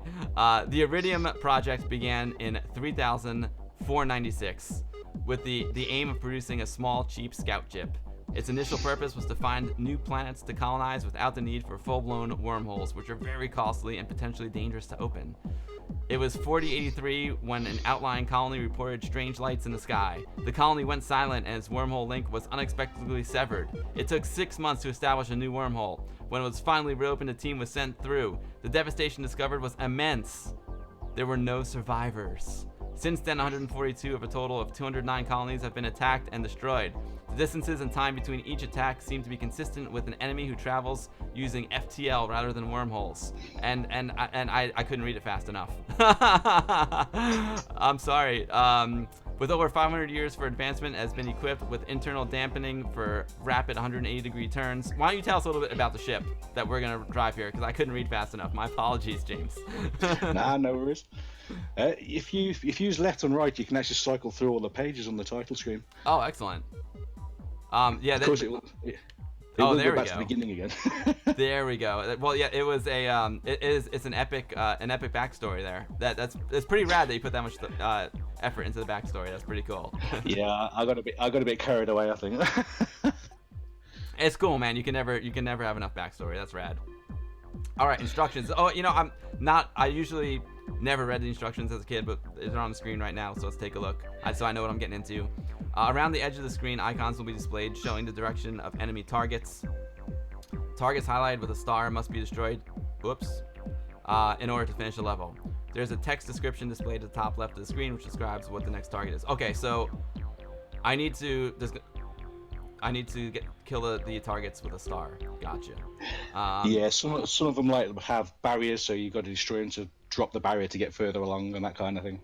Got you. Certain enemy targets drop upgrade tokens that can be used during a level to purchase enhanced weapons. Nice. Most enemy targets drop coins, which can be used in the upgrade shop to purchase more powerful weapons. Right on.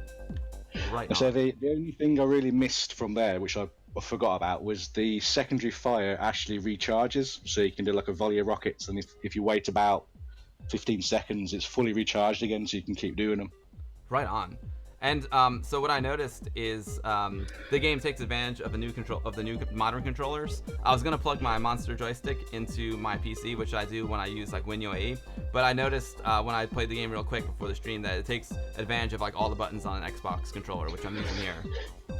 Yeah, it should let you configure any joypad or joystick that you can plug in. To be honest, it just need enough buttons, which is the only real constraint.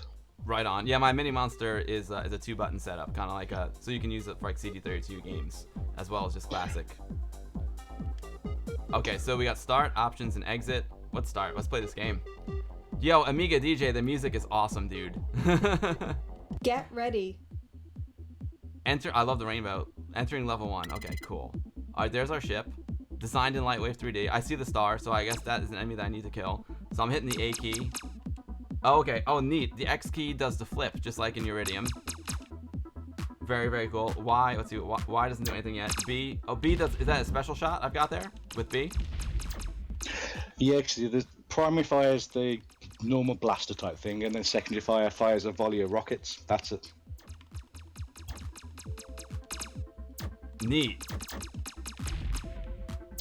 Can you guys hear the mix all right? I don't want it to overpower James, but I want to be able to hear Akira's. Speed up available. Shot available. Whoa, whoa.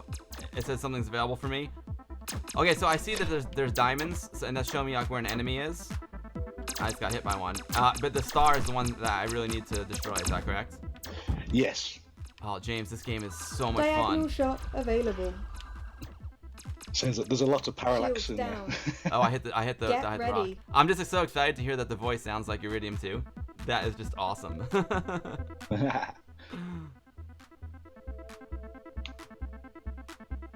It's so spooky hearing Beck's Tristabytes in the. Oh, is she a friend of yours? Yes, a little bit. I met her probably a month or two ago, maybe. Oh, that's awesome. Only online as well. I was watching one of her streams do with a VR zombie game, which was really cool at the time. So. Oh, she makes games as well, or she streams as well. Yeah. Sweet. I'll have to check available. her out. Man. I like it. It's difficult to like Uridium and also addicting. Now I noticed I'm looking at the controls, the dashboard at the bottom of the screen, and it looks like I've got Shields available. I've got upgrades down there. Yes, the one that's flashing is the one that's currently available to buy with it's triangle on a PlayStation pad with the top button. Y maybe. Yeah, Y is the top button on the Xbox. Yep. Oh, okay, so when it's only available when it's flashing, so you better get it while it's hot. Okay, got it. Yeah. James, the game feels really nice, and the frame rate is just awesome. It's super silky smooth, and it's definitely got that old school vibe, which I love. Yeah, got to be smooth. Speed up available. Speed up available. Okay, so I just bought it. Now I can go faster. Sweet. I love the rocket. The rockets are really fun.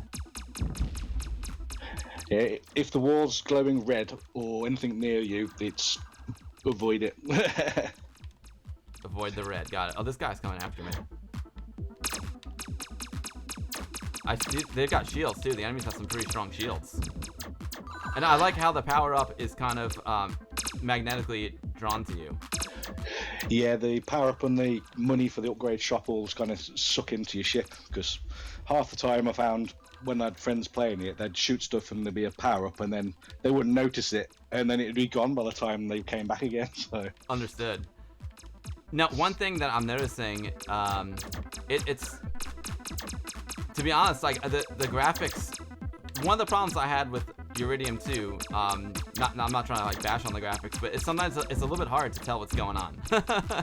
I guess I just have to get used to the game, but this is not like that at all. It's definitely, the graphics have the same vibe, but it's very, very obvious to know like what your enemy is and what isn't. And I love like the little added detail of like the animated there, like this animated plank that's going around. That's sweet. Is there a way I can get into an options menu in the game? yeah, if you press the escape key, it brings up the pause menu. I think I'm gonna lower the sound effects just a little bit. Yeah. That should be good.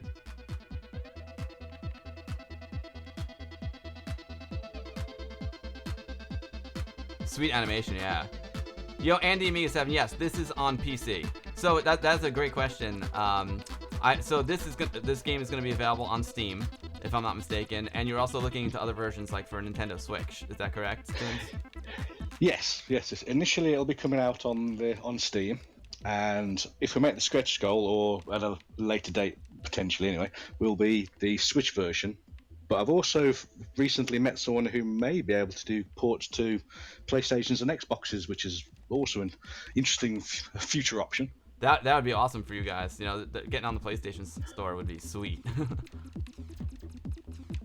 So for now, so even though it's on Steam, I know Steam can do Mac or PC, but it's just PC, or can you do it on the Mac as well? Only if you're running Parallels to emulate Windows at the minute. Gotcha. There's been a number of requests for like Linux and all sorts of versions, so we'll have to see where we get. Yeah, understood. Don't worry, no one plays games on a Mac anyway. Shields down. I certainly don't. I got both a Mac. Warning. Uh-oh, I'm in trouble here. Oh, I was getting hit by those little rascals up there. Yeah, that homing missile launcher you need to take out. And that's Get it. ready. Oh wow, so yeah, it homes right onto me. That's crazy. They're kind of the equivalent of the homing mines from the original Uridium. Retro Red Rum took offense to my my my comment about not gaming on a Mac. Sorry, Retro Red Rum.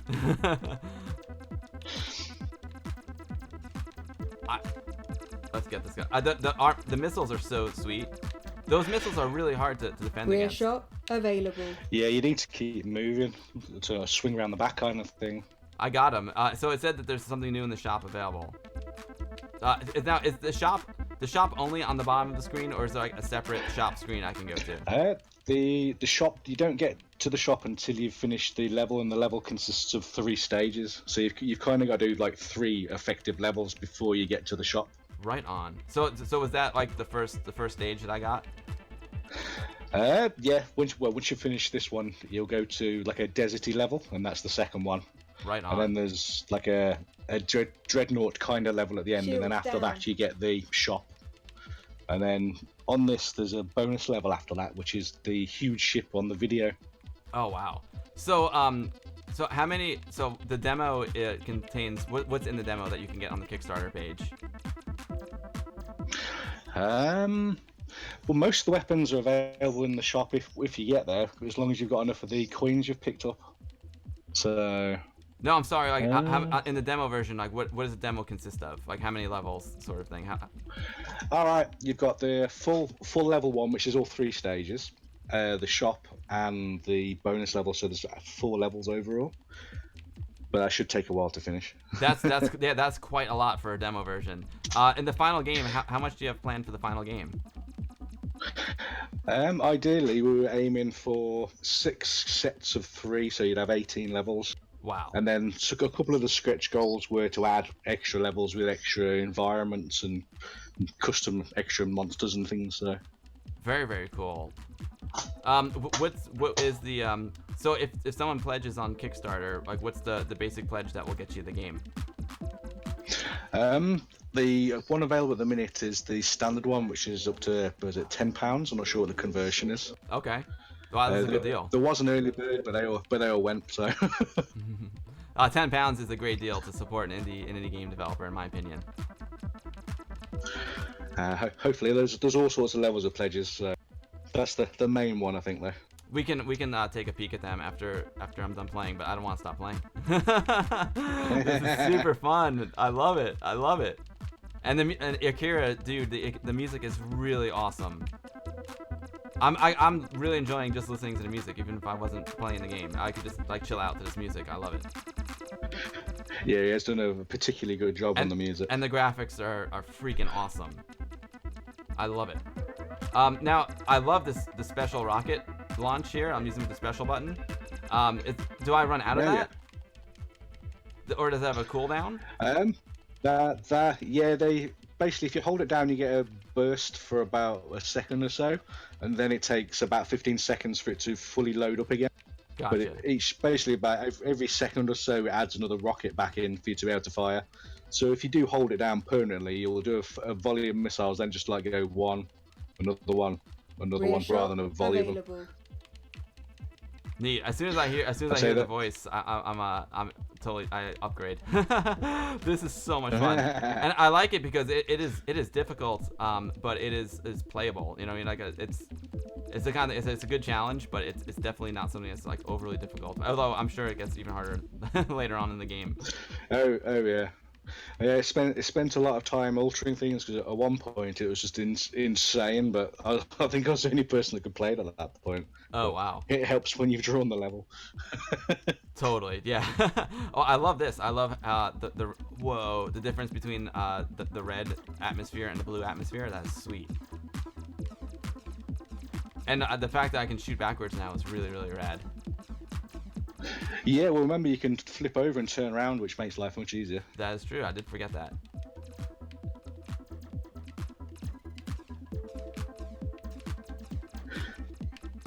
But yeah, ideally we're aiming to have a couple of modes of difficulty. So. Oh hey babe, James, my wife is coming in, and she said to celebrate your brand new video game. I'm talking to my friend James, and he just made this game that's on the screen. It's amazing. Thank you very much. She brought me. Hey babe. Oh, am I? You're look there. Hi, and you have Amiga.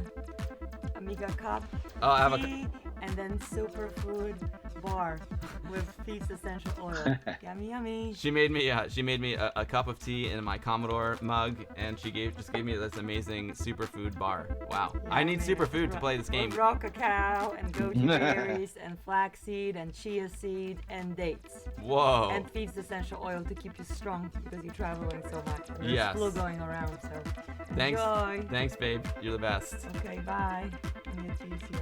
So I just got a real life power up from Alexandra here. I'm gonna eat the That's power awesome. bar. I'm gonna beat this game. Oh. So Shields down. the ship. So basically, the ship that's flying there, that is the ship, like the kind of the transportation device can't hurt me. Is that correct? It's just what's on the transportation device. Yeah, it's only the gun turrets on it that can shoot you. You can fly over it all. The rule of thumb basically is if you can shoot over it, you can fly over it. Oh, okay, that makes sense. So you've got one more generator on the other side of that rock to blow up, and then you can get to the next level. All right, I better focus here. I see. Is that a multiplier? A ×1 down there in the lower left corner. Is that for like a high score? Can you increase that multiplier? Yeah, there's a score multiplier, so as long as you keep blowing ships up, it keeps increasing. But if you have a gap of about 5 or 10 seconds, it resets back to bottom again. Oh no! I hit the rock. Get ready. How far? Oh, I think I see where I am. Yeah, fortunately, I've got to get checkpoints in. Yeah, thank God for the checkpoints. So those eyes I can't destroy. It seems like. Is that correct?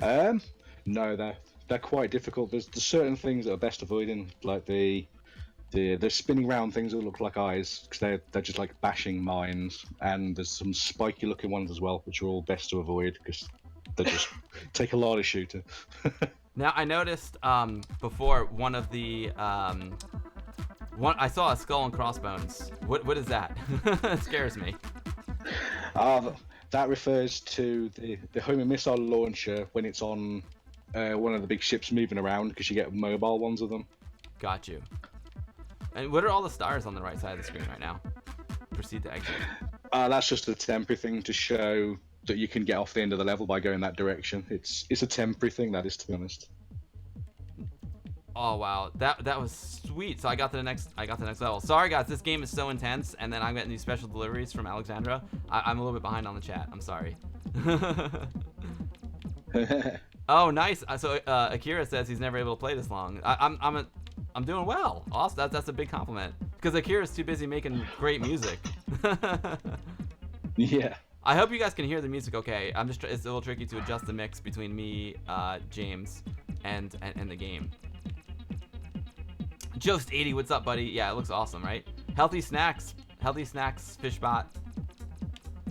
Pred Sada, you want to see that Commodore 64 cup? I got a lot of stuff on it. It's got where'd she put it? Uh oh. I got the cup at Ami Party in Poland. It's got a 64 on it. It's got a bunch of different Commodores on it. I don't remember which model it has. My internet's not running well. What's that? My internet's really running bad. The audio's streaming, but the video's stopped. Oh no. Well, I'm rubbish internet connection. I'm doing well, and you still sound great. So we're in good shape here, James. That's right.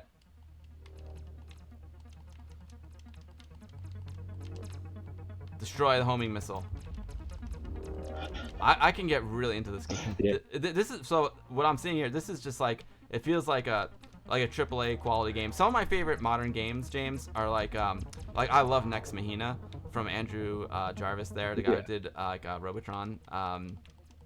I love games like that. I just love like modern arcade like shoot 'em ups. It pains me that those guys aren't gonna make anymore apparently. So it's awesome that independent folks like you are. I just love to be able to like throw on a really cool game that I could play for a few minutes, blow some stuff up, and I don't need to invest like 2 hours at a time into the game just to get somewhere. I love shoot 'em ups that are kind of like what we kind of always, I mean, the Amiga was amazing, don't get me wrong, but now with the modern graphics power, it's just nice to have like Amiga type games with the buffed graphics and music. Yeah, particularly because I know when I was doing stuff in Amos and Blitz, it was an efficient way of doing things, and as such, I couldn't draw enough to the screen a lot of the time, and things would slow down. Whereas now, you can redraw the whole screen ridiculous number of times without any hit to frame rate. So, So what did you program the game in? It's all Visual Studio just at home. All C++. C++. Yeah. Nice. It's all my own custom engine. I'm not using anybody else's. So. Wings are ready to consume. You like the get ready text, old school demo scene style. Oh yeah, Svinto77 says he loves it. Is very old school demo scene style. Sign waving text filled with copper bars. You're right, Svinto. I didn't pick that up. Yeah, there's some more effects like that to be going in soon. Like more Amiga homages, right? Yeah, some more demo scene effects for scrolling things in and stretching stuff off and on and all sorts. So Sweet. Should be nice. Sorry if my voice was a little bit weak there. I'm so into the game. My chair just kind of slid back and I didn't realize how far I was from my microphone. Nah, that's a good thing that you're liking it. Oh, I'm into it. This is the kind of game this is one again, the game, my one of my go-to games is Nex Machina. I love it. But sometimes I can't play it because it's almost like too much. It's so intense, but yeah. I just love the modern shoot 'em ups. I think they're awesome. So this is right up my alley. Well, there is a feature in this there's a feature in this I hadn't mentioned actually, which is if you do Diagonal shot finish the available. level, you can actually save your progress. But instead of giving you a code, it literally saves exactly where you are with the same money, the same score, the same lives, everything. So you can then continue from where you were.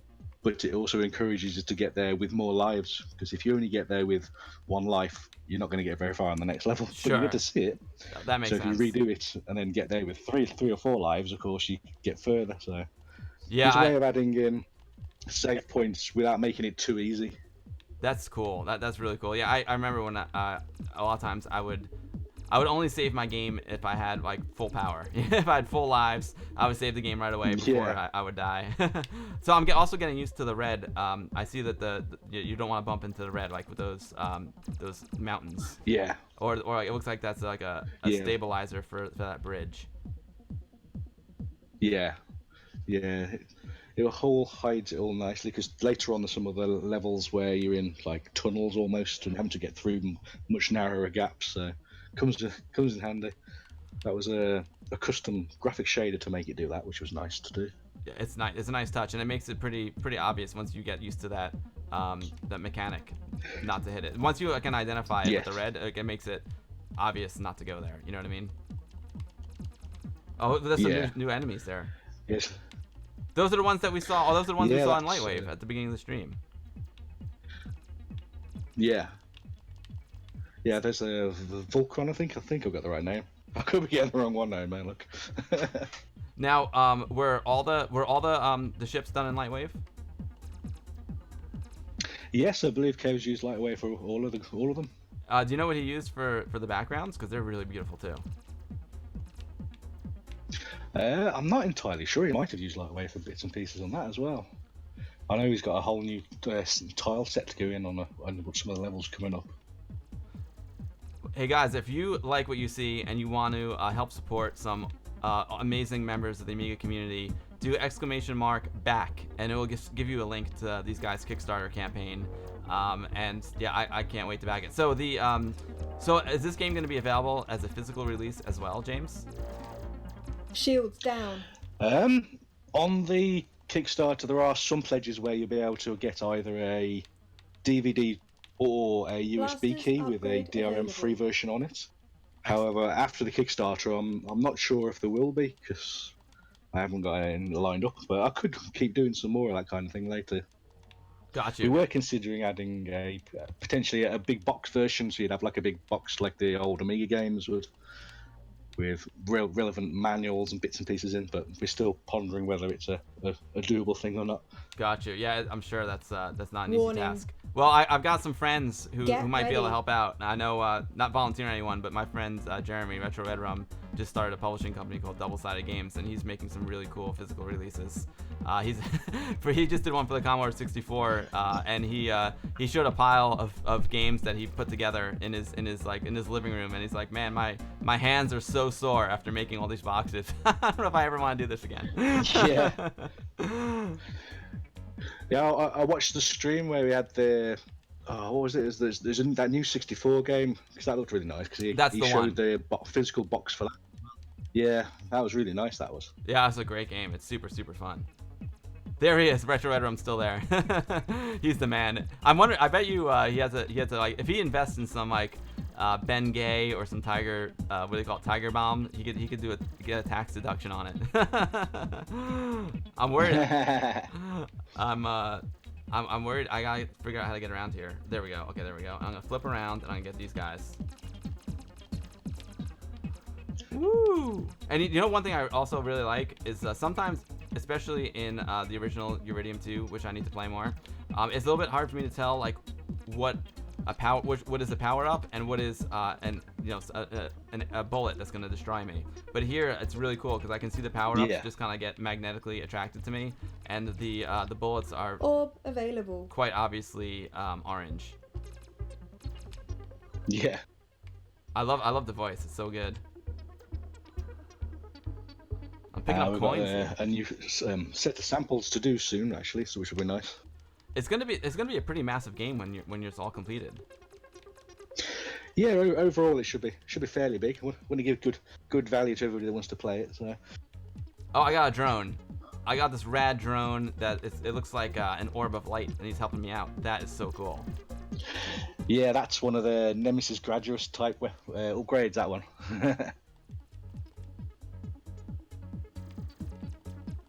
Retro Red Rum this is a great game. It's just called Iridium. Yes. It's just called Iridium. So guys, this is a brand new game from great Amiga folks. If you want to know how to back their Kickstarter, do !back and show these guys some love. They're really cool guys, and the game is, most importantly, the game is awesome. I'm loving it. But also, maybe I'm biased because I like this kind of game. But as someone who likes this kind of game, I can tell you it's really cool, and it's a lot more user-friendly than Uridium 2. Uridium 2 is Amiga difficulty, man. That is no joke. Although after playing it on the stream today, I kind of got a little bit hooked on it, so I'm gonna be going back to some Uridium 2. I guess I had said I played it a couple times in the past, but I never really got that into it because it was so difficult. I was just like, oh man, I don't get this game as hard. But now today it just kind of clicked for the first time, so I'm pretty psyched about that. Now I see so the 2283 at the bottom of the screen is kind of like on the middle left. That is probably how many coins I have, if I'm not mistaken, right? Yes, that's what you can then spend later on in the shop. And I haven't gotten to the shop yet. Is that correct? No, you haven't got there yet. 'Cause this is the second part of the first level. So Wow. there's this level, one after this, and then you get to the shop. So. Wow. You really, by the time you get to the shop, you've really earned it. Yeah.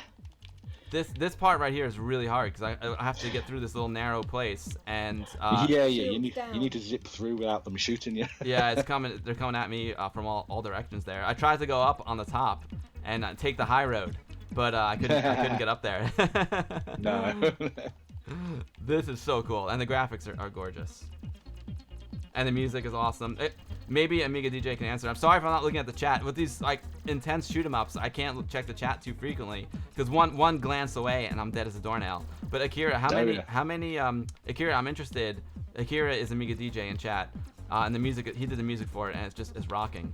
I'm curious like how many songs there are and what you made the music with. Warning. Good question. So hey, also hey guys, if you have any questions in the chat, Warning. please ask away. You can just do the @AmigaBill, Game over. so it's a little bit easier for me to see. But 10-minute Amiga Retrocast, who's killing it on YouTube right now. He said there's no radar like Uridium 2 has. Do you have a radar planned? That's a great question. I did have one in originally, and then took it out because it didn't quite. It took a lot of the screen up, which is why I came up with the edge radar with the blocks around it, because it kind of shows you which direction the enemy ships are in. So Right. The star shows you where you're always going. The normal hexagons just point to gun turrets. The skull and crossbones will sort of point at homing missile launchers, and it just makes it a lot more kind of fluid. Because one thing I always found on Uridium was I'd glance down and look at the radar, and then I'll have hit a wall before I'd look back again. so by doing it around the edge, you're kind of looking ahead of where you are, so you can kind of see what's coming without taking your eyes off your ship almost. It makes a lot of sense because like Akira mentioned before, I started to find myself like living in the radar in Uridium 2, the Amiga version. But in this one, because like you said, the map is kind of around the edges. It's not really a map, but it shows you where you need to go on the edges. It keeps your eye like on the playfield much better. That was the plan. Hope it seems to be working. Oh, so Amiga DJ Akira says that there's about 10 tunes right now, but none of it is finished. Yeah, again, guys, we're not looking at a finished game here. This is just an early demo of the game. So he said there's going to be about 10 tunes, and you can also get the album as a limited edition pledge on the Kickstarter. It will have at least 10 tracks, that's for sure. That's awesome, Akira. That's sweet, dude. Captain John Archer, original commander of the original Enterprise. Thank you for the resub, my man, and Retro Bowl MVP. Man, I'm eating this energy bar right now, James, to pick me up a little bit. So I'm gonna play another round of Iridium. That's cool. This is so cool. Oh, so this Commodore Cup that I have here, it's from C64 Power. It's a website. So it's got a Commodore 128 on it. It's got a Commodore Plus 4 on it. Let's see. It's also got a bread bin Commodore 64 on it. And it's from www.c64power.com. I picked it up from the guys at Ami Party. It's super sweet. Check it out. There's that bread bin. I always wanted a C128, but never got one. But I did get an Amiga, so not a total loss. Jost80, dude. Jost80 has resubscribed for 13 months. Currently on a 13-month streak. Jost, that is amazing, dude. Thank you so much for all the support. That's so kind of you guys. That's I'm blown away. Again, no pressure ever to subscribe to my stream. Anyone can come here and hang out. It's that kind of stream. It's just Amiga friends hanging out with each other. But I appreciate that resub so much, Jost, man. Thank you so much for all the support, man. That's so cool of you, Jost. That's amazing. That's one of I don't know if anyone's. I think you and like Snowdog are like my longest subs. I think I've only been an affiliate for 13 months, so I think you've basically supported me every single month. That's incredible. My man Captain John in the house. So Akira, Amiga DJ, who did the music for this game, said that he's got a studio of both vintage and new synthesizers that he used to make the music. Dude, that is sweet. I gotta come. We gotta hang out, Akira. I wanna see your studio. I love old audio stuff and old music, vintage music equipment. I can't make music myself. I stink at it, but I love like seeing like old synthesizers and my mind is blanking right now. But like the ones that like I forgot what you call them, but they're like a patch board. All those like sound effects machines. I can't believe I can't think of the name of them. But you know what I'm talking about. It can't be tea as we know. It doesn't have any milk in it. Oh, I take it black, Sanzine. I take it black. Yo, Invent71's gotta go take the kids to school. Please post comments and feedback on our game. We'll post more Lightwave stuff in the next few days. Sorry to leave. No worries, Invent. So Invent71 is the man who did these amazing, beautiful graphics for the game. And he used Lightwave 3D to design the ships, which is so freaking cool. Invent, yeah, if you guys have social media, please like tag me in it and then I'll share it. Because I know the Amiga community is gonna love to see some Lightwave 3D action. So that's super, super cool. Captain John just got his Amigas recapped. Nice, dude. You gave your Amiga 1200 some love today. Installed Kickstart 3.1.4 in your Blizzard 1234. Wow, Captain John, man, full effect. That's awesome. I would love to come check it out, Akira. Rule of Third says, I'd love to see a video of Amiga DJ's gear. Dude, well, I can do that because we live near each other, so that's super cool. That would be a cool video, man. That'd be a really cool video. I'm gonna take one more bite of this bar. I'm gonna play again. So, did it save my progress, James? No, unfortunately, that's it. When you get to the shop, it's one of the options. Gotcha. So you have to earn it. Yeah. I remember the old days how the manual, had like the code, or you could like once you got to a certain point, it would give you a code, and that's how you could continue. Yeah. I used to like them. The only problem with them I always found was Get ready. a lot of them you'd put the code in, and then you'd start with no weapons. And you just get annihilated. That's a good point. Can you guys hear? I hope you guys can hear the music. Okay, I'm trying to get the mix good between James and myself. It seems like it could be a touch low to me, but it's tricky to get. It's hard. It's very hard to mix yourself. Like I'm much better at mixing audio when I'm not talking.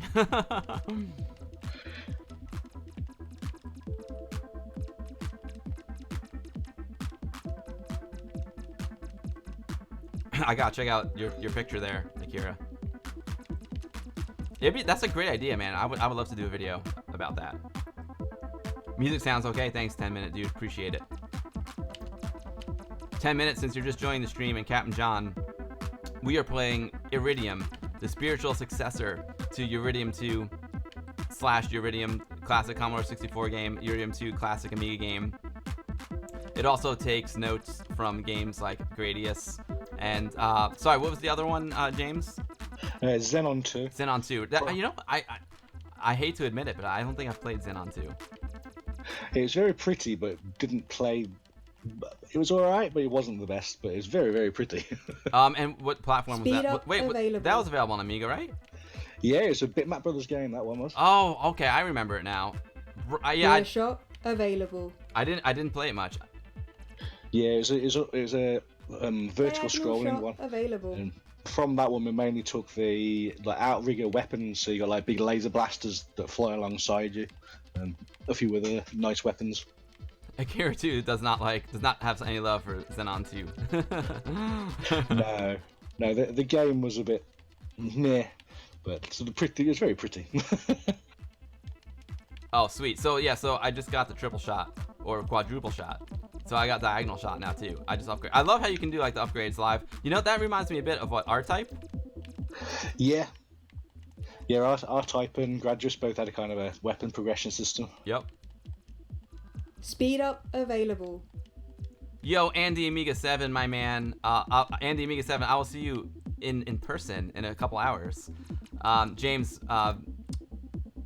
right now I run this user group in New York called the Westchester Amiga User Group, and I've been running it since 1987, man. Well, I started I took it over in '89, but the group's been around since like '87, and we never stopped meeting. And on the first Thursday of every month, never stop, never will. Gotta keep the Amiga alive. That's nice. That is. Even during the dark ages, you know, like 2000, 2001, 2002, no one, like those were dark times. It's so funny though, like they were dark times for Amiga, but if you're a collector, some people could consider them the golden age, right? Because now all the Amigas got super expensive. But back then you could pick up like an Amiga 1000 for like $20. You know? Yeah. Now the prices are so much more expensive with this whole resurgence in retro. Yeah, I always regret not picking up one of my friend's computers because he had an Amiga 4000 and it was just sat at the top of his stairs with like shoes on top of it and stuff. And I think he just took it to the tip. Oh no! That was the time when nobody had an interest anymore, unfortunately. So, however, since then I have got two 4000s myself now. So excellent. You got me beat. I've got one, but I always end up using the 1200 more, just because I've limited space, and the 1200, as you can see, just fits perfectly on my desk, and it's super easy to use the PC MSI, a compact flash adapter, so I can just like throw a WHD load file from my PC onto the compact flash card like I did today. It's super cool. Yeah. Yeah, I got a compact flash on my 4000, but I have to go reach around the back to the expansion port where I put the mounting. Yeah, exactly. But it's the one I bought originally when I was going to university, so I've had it since 94, I think, this one. Oh, maybe wow. 93. That's awesome. I never owned a 4000 back in the day. I just got one more recently when someone was getting rid of theirs. Amiga DJ says Yoix, Hybris and Battle Squadron. Those are awesome games. Warning. Oh yeah, Battle Squadron was one of my favorites. It's a great 2-player game as well. Yeah. Oh, I got wiped out. Get It ready. actually worked quite well on the mouse as well. That one did, surprisingly. It did. About a year, well, less than a year ago, a little over a year ago, I broke my collarbone and I couldn't hold the joystick. So I was playing some Battle Squadron with the mouse and it played really nice. I always remember the cheat mode for that though. Oh, I don't recall.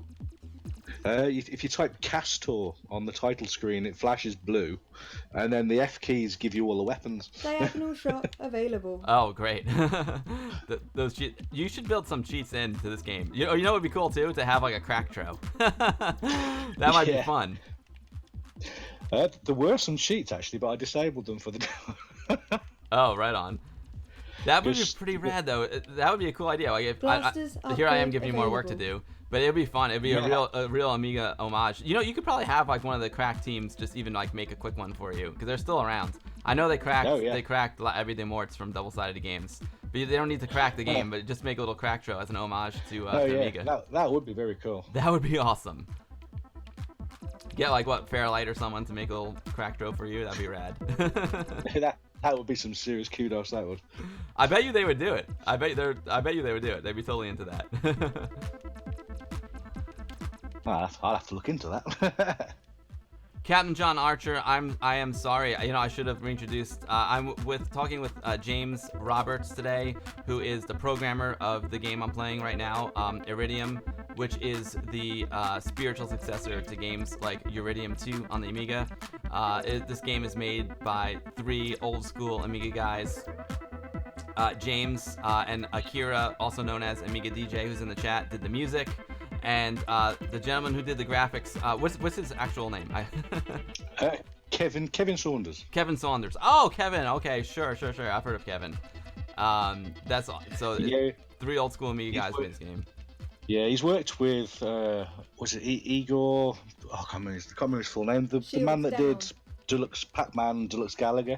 Oh, that's oh my god. Unfortunately, he passed away. Yeah. Oh my god, I'm blanking too. Warning. It's I hate it, James.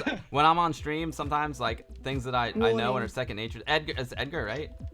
That's it. Yes. Yeah, Edgar. I can't remember his last name now. Edgar. Warning. But yeah, I just forget things. Captain John, thank you for reminding me. So this game. Warning. This game is made by Amiga guys. Yo, Warning. Mikes, thank you so much for the follow. I appreciate that very much. I'm Bill, stream Amiga stuff, Warning. usually from real Amigas. And another thing I like to do on my streams is to play the original Warning. Amiga game and its spiritual successor or its sequel. And so today we are playing. Warning. We played Uridium 2. And now we were playing a game called Iridium, which is going to be coming to PC, and right Warning. now is a Kickstarter campaign made by Amiga fanatics from back in the day, who are still Amiga Warning. fanatics. They even used Lightwave 3D to model the ships in the game, which is so Warning. cool. I guess I'm in trouble. She's warning me. I'm dead. Get Edgar ready. Vidal, that's it. Edgar Vigdal, that's it. Thank you, Amiga DJ. Yes, Yeah. that's it. The 10-minute actually, Amiga Retrocast says the music is hypnotizing. It is. I could just put this music on and chill out to it. And one of the perks from the Kickstarter is Akira's music on a CD or a digital download maybe. But let's do that, James. Once we've been playing the game for a minute and there's some new folks joining the stream, let's go take a look at the Kickstarter. Excellent. I'm gonna quit out of this for now. Amazing game. Amazing games. I Oh, love I'm this glad game. you like it. Yeah, it's awesome. Amiga Love says, not made using Suck. It looks amazing. Yeah, no, this is made in C++. Alright. I've had some good fun with Shoot 'em Up construction kit in the past. Yeah, well, I mean, everyone's got to start somewhere, right? Yeah. Oh, yeah, Suck. Shoot 'em Up construction kit, of course. I had a Shoot 'em Up construction kit on my my Atari, my Atari 800, and I never gelled with it. But I would like to make a game one day.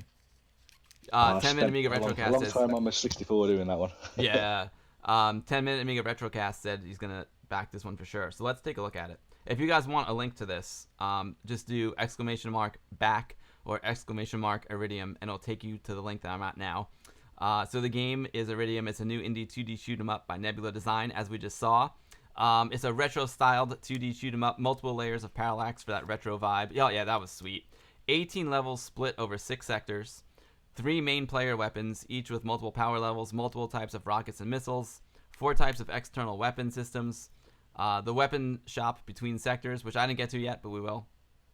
Game progress saves, epic original music score from Akira, and a downloadable Kickstarter demo. So yeah, so you guys can download exactly what I was playing right there. Just go to the link and you can download the demo. Boom, right there. And how cool is it that these were modeled with Lightwave 3D? That's so cool. So let's take a peek at the different pledge levels.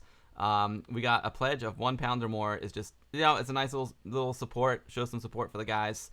Then £10 or more will get you the game. So it'll get you a Steam key and your name in the credits, which is super cool. £18 will get you Steam key, a digital art sketchbook, which has concept art and level layouts, and your name in the credits. That is cool. The art is amazing. He did such a good job with the art. So you'll see lots of Lightwave 3D goodness in that.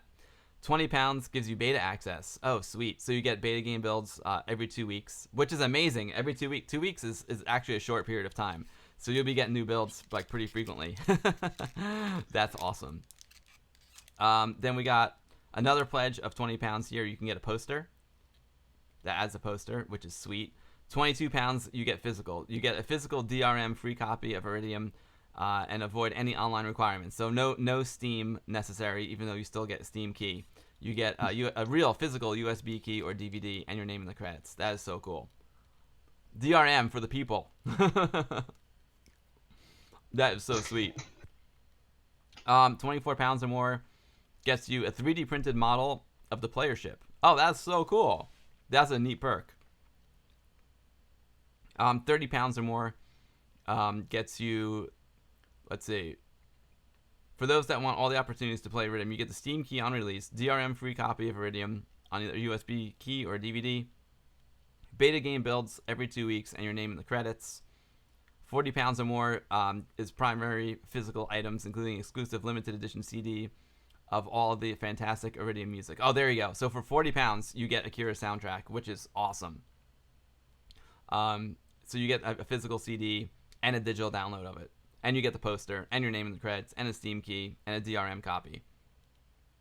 Wow, and there's a lot more pledges. Holy cow, so there's a lot more levels.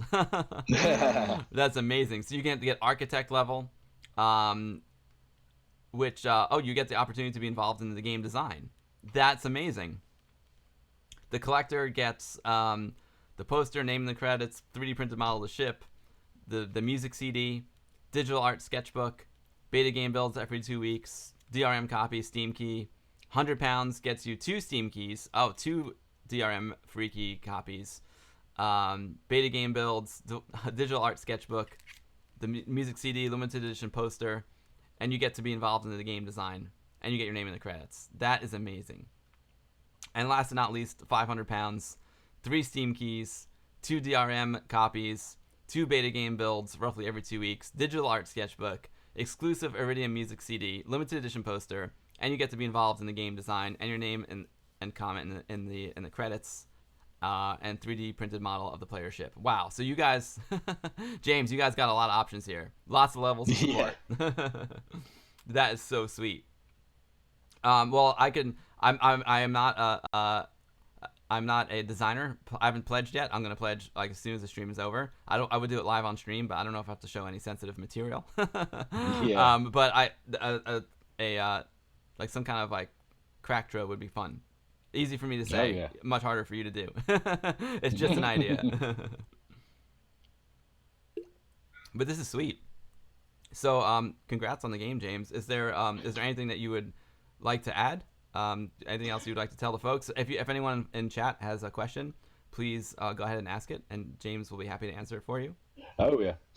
The main thing at the minute that I'm working on is to expanding the bigger ships that you've seen, because on the main video there's a couple even bigger ones that you've seen in the game so far, but I'm updating them so they can be bigger again and be more destructible, so you can literally have whole sections fall off them and explode underneath you while you're flying over them, and making more and more bigger and bigger ships is the main push at the minute. Sweet. Man. And what's your target date? I know some things get delayed. This is a passion project for you. But what's your target date to deliver the final version of the game? We're hoping to release it in October, so this year, not too far away. Yeah, October will come up quick when you're designing a game of this scope. Yeah, code-wise, it's probably about 60-70% there. Of course, there's always fixing of bugs, which is always crops, of course. But the main thing's getting all the levels and all the ships and everything else already and sorted. Oh yeah, I can't even imagine how much work that is. Amiga Love says a Nintendo Switch port would be epic. Did I see something about a Switch port? Yeah, that's our final stretch goal, which we really want to get to, because I think the Switch would be an absolutely amazing form factor for it, because it's the right size screen, it's nice fixed hardware with just the right amount of power to run everything possible at the right nice smooth frame rates, and it would be just great to be able to get on the Switch. Yeah, the Switch seems perfect. I've been thinking about getting a Switch recently, but I haven't pulled the trigger yet. But it looks super sweet, and this is like the perfect type of game I'd want to play on the Switch. Captain John Archer's got a great question. He said, "What did James program before? Did you ever program anything on the Amiga? And what is your day job?" On the Amiga, I wrote never really released much on Amiga, but I wrote many things in such as about 4 different versions of the Thrust games or Gravity Force games. I started a real-time strategy game using both Amos and Blitz with square tiles and hexagonal tiles, and mostly done and then faded away. And then before I finished on the Amiga, which was still in 2000, I was actually writing yet another Thrust game, funny enough. But I've also done a shoot 'em up, which was kind of where I got the idea for some of this from originally, which I think I showed at an anime show, but I've never actually released. But I've been meaning to release that and the Gravity Force game at some point. But after I finished on the Amiga and I went to uni and finished uni, I went straight into working for Elite Systems, which was a company that was very big in the 80s, doing conversions of like Commando for the 64 and Ghosts and Goblins. And they were really successful and well known at that point. But when I worked for them, it was like 10 years or so after that point, and they were limbo at that point. But I was involved in writing, was it Ford Touring, which got finished by somebody else at the end because the company basically folded, which was a bit rubbish. But so after Elite, I went to another games company, which was much less known, called NMS, which was named after the owner's 3 children. So, which is quite interesting. Which I was involved with a racing game called Hover, which got renamed to something else when it got to Gold Disc, which is I can't remember what it's called. It's called Insane or no, not Insane. No, I can't actually remember what it's called anymore because that company folded as well. We got the Gold Disc ready and everything, and then they folded, which was highly annoying. However, when I was there, I met a number of people I still stay in touch with, such as one of my friends at Codemasters who's involved in the F1 franchise, and Andy O'Neill, actually, the God of War studio man. He was the lead programmer on the game we were writing at the time, which was a nice link. Wow. Yeah, God of War is amazing. Yeah, so Andy O'Neill was so talented. He wrote the whole physics engine, everything for the game we were working. So I can understand how he's got where he is. Wow. So you have quite a lot of experience in the games industry. That's pretty amazing, James. Yeah. So after games, I kind of sold out and went into the gambling industry, doing video terminals, video quiz machines, and bits and pieces. Mm-hmm. Then that was just so mind-numbingly boring. I got out of that, and since then I've been working in virtual reality and software. But this is way before the Vive and the Oculus Rift came around. So it's like I think it was 2002 when I did a Budweiser penalty shootout game, which was like an event system where you basically get about 3 or 4 shots to score a goal against a VR goalie, which was good. I think that's been rebranded under a number of different ones. So we've done a few VR games at Maelstrom, and since then we've gone more into training systems. So we've done like a parachute training system, an air marshal training system for some of the military contractors, which is interesting. Wow, you have quite the resume, James. You've you've had a lot. It sounds like you've had a lot of amazing experiences. And Yeah, I've been really fortunate. It's my hobby, which was programming, turned into my career, so it's been really good. that's. I mean, Yeah. there's nothing better when your hobby can become your career. I'm really lucky that that's what happened to me as well. Filmmaking has always been my hobby growing up as a kid, using my Amiga to make awesome titles for my videos, and that's what I do for a living now. So that's pretty rad. They say No, that's great. if you do what you love, then you never have to work a day in your life, right? Oh yeah, it's just so much better. You don't like dread going in. Well, unlike when I was working for the fruit machine companies, and you'd be like, oh, do I have to go in and do that again? Oh no. Yeah, I had a job like that once, and it was really hard, and I feel for people who don't love what they do. That's why, but most people don't. So I just consider myself like super lucky to be able to do what I love, man. It's great. Yeah, there's not many people really get to do what they want to do. So I feel very lucky also. Yo, Dadler TL, how's it going, my man? Yeah, 10-minute Amiga Retrocast says I should get a Nintendo Switch. I'll never look back. I probably will. I'm sure I will. So I have a question for you, James. So I see your goal was $3,233, which is a pretty modest goal in my opinion. And it has already succeeded. So you've got 3,899. So this game is a 100% go then. So come October when you finish, the base version of this game is definitely going to happen. Is that correct? Oh yeah, 100%. I've already got the actual Steam page set up. It's just not available to be viewed just yet. So all the Steam backends all ready to go. That's just awesome. But it's still people should still support. If you're interested in the game, definitely support the Kickstarter because they have some really cool stretch goals. They got an extra level if they meet 3,750 pounds, which they did. Excellent.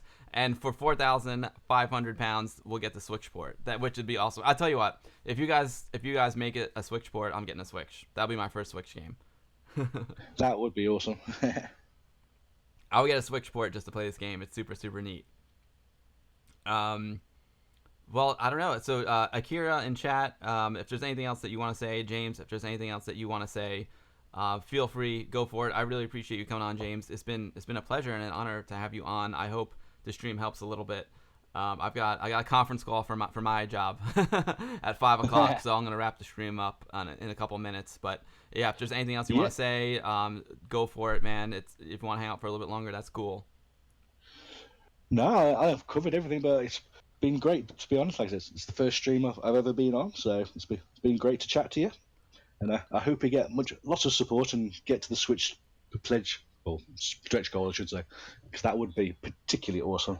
Yeah, guys, let's get into the stretch goal. I'm gonna back the project as soon as the stream's over before my conference call. I gotta figure out which one I can do. I just don't want to do it on stream because you gotta show that sensitive information. So 10-minute Amiga Retrocast says if the stretch goal is only 4,500, you should have that fairly soon. Come on, everybody, support this Kickstarter. I want the Switch port. We gotta get him there. 10-minute. Give him a shout out on your 10-minute Amiga Retrocast too if you can. You guys go check out 10-minute Amiga Retrocast on YouTube. The guy's doing awesome stuff over there. And support these guys are Amiga guys, man. We got to help them out. Amiga community sticking together. I mean that's the best thing about the Amiga, to be honest, James, is like being a member of that user group since back in 1987, and now meeting people like you and Akira online and all these amazing people who are in chat and come watch me stream every week. It's just the Amiga is great, but the thing that's even better than the Amiga is like all the amazing people and the Amiga community that comes with it. So we gotta stick together, man. Yeah, the community is incredible these days. It's one of the best things about the internet, to be honest. I agree. So here, I'm just playing the video right now, but we just played the game. It's amazing. Oh yeah, and guys, I mean, you can go onto that Kickstarter page and download the same demo I was playing. It's amazing. Well, yeah, if you watch the video on the Kickstarter page, it actually shows a couple of the bigger ships that you haven't seen. Oh, great. Yeah, I'm watching the video right now. So near the end of it, there's a big spinning round one, which is on level 2, which is level set 2, which isn't in the demo. And then there's a massive snaky one, which you see, which is huge compared to the ones you've seen so far. I'm checking out now. I think I've seen most of this stuff. Oh, I see some green planets that I might not have seen. This is the one. Oh yeah, that is holy cow. And that's not as big as I want to go.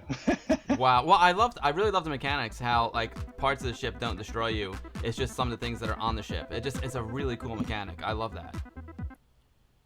Sweet. So that's the plasma weapon, that green one. There's one of the second upgrade weapon. That's awesome. Thank you, Captain John, for throwing the link. Yeah, if you guys, I'll keep these commands so you guys can go into my chat anytime you want, even if I'm off stream. You can do this. You can go back, and that'll take you to the link, as well as Iridium, and that will also take you to the link. Boom. So yeah, I'm gonna back this as soon as it's over. And James, yeah, anything else? No, that's everything. And thanks for having me. My pleasure, man. I hope the stream helps you guys out a little bit, and it was an honor having you on, man. It was really, really cool. I'm glad. It's an honor to be the first stream that you've come on. That's so cool. So the good news is that you can only go up from here, James. Well, I wouldn't say that. It's been great. Oh, Captain John threw down a different link. Okay, right. I'll check your link as well, Captain John. James, thanks so much, man. It was an absolute pleasure to have you on. Excellent. Great to meet you. Yeah, keep in touch, James.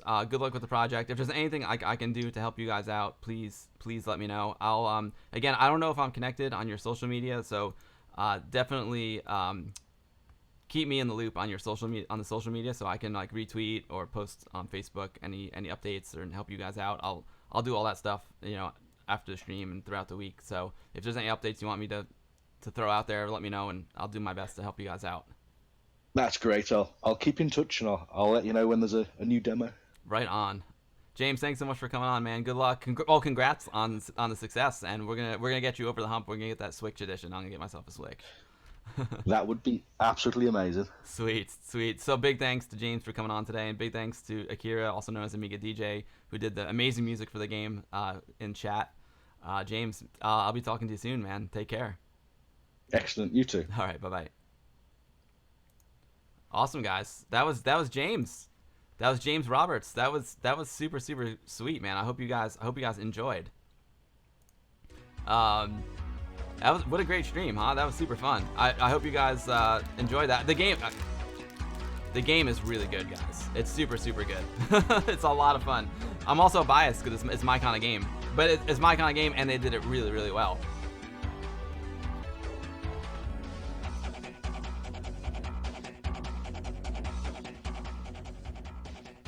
All right. That's a great question, Amiga. Amiga DJ or James, if you are still there, I don't know their social media. I would love to know their social media. Captain John says that was cool. You'll watch the VOD for the beginning of the stream. Yeah, dude. We played at the beginning of the stream. We played some Time Gal AGA version, which is a new creation from Iraq. Time Gal, one of my favorite, new modern Amiga games. And now he's doing an AGA version and upgraded the OCS version, which is super cool. So it's like in a beta test right now. Okay. Amiga DJ posted a moment ago. Sorry, I missed that. Thanks, Akira. Appreciate that, Amiga DJ. That's cool. So guys, good news, bad news. Good news is I just landed some really big projects. Bad news, it means it's going to be a minute before I stream again. So keep following me on Twitter and Facebook and in my Discord. I'll be hanging out in my Discord. But I'm gonna be starting Saturday. I'm gonna be away for about a week and a half, and so my next stream isn't gonna be next week. It's gonna be the week after. So I'll miss you guys next week. But it's good that I have some great projects, and it allows me to do these streams on a Thursday afternoon. So stay tuned to twitter.com/thegurumeditate, facebook.com/thegurumeditation to know when I'm going to stream next. You can also hang out in my Discord channel. If you want to do ! Discord, I'll be checking in there every day while I'm on the road. I'm going to be in Pennsylvania, Massachusetts, and New York. Where else am I going? Somewhere else. I don't know. I was just in Tennessee. I'm a little confused. But I'll be around. So my next stream will be in about a week and a half, maybe 2 weeks. Thanks, Captain John. And again, I'll be hanging out in the Discord. So I'll still be in touch with all you guys. Yeah, go watch some 10-minute Amiga Retrocast while I'm not streaming. That's a good one.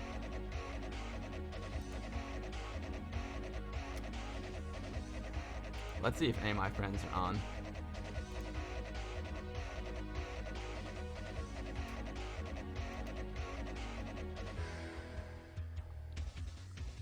All right, well, this is a no-brainer.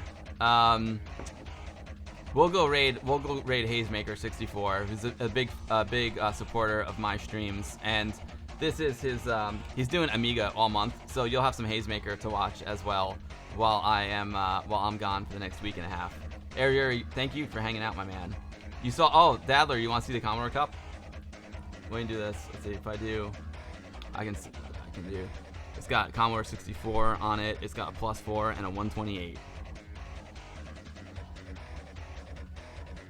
It's overexposed because it's very white. I got the awesome power bar from my wife. Joe says we'll be here when you get back. Awesome, Jost. Yeah, I feel bad. I want to stream. Streaming is addicting. I gotta tell you. I just love hanging out with all you guys.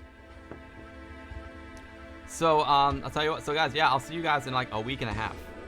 I gotta talk to you guys about my exhibit for Vintage Computer Festival East. I need some ideas, and what else? I'll probably do an Amiga 1000 stream soon because I still have that 1000 that I wanna do a stream from.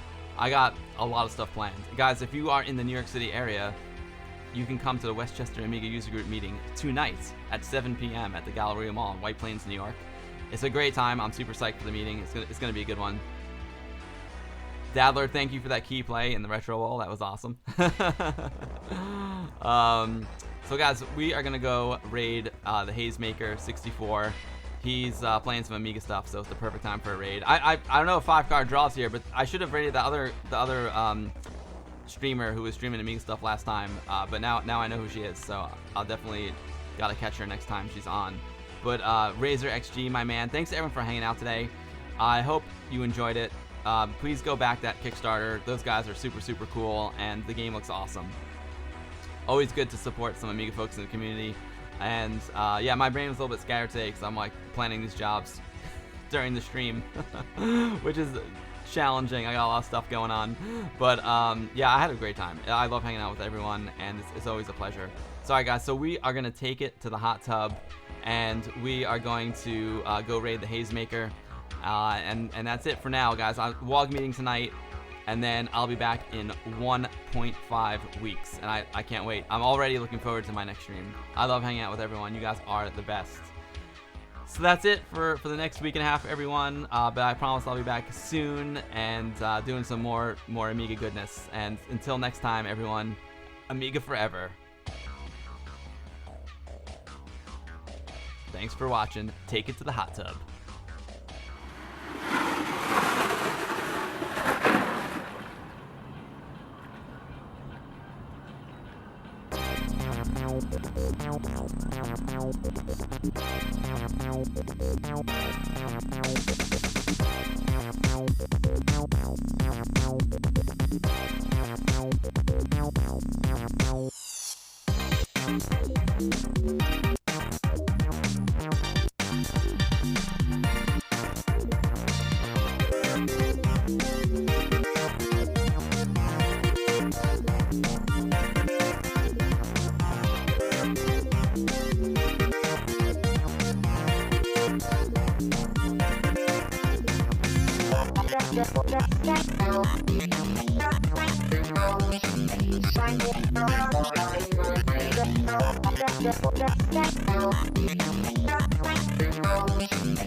Shine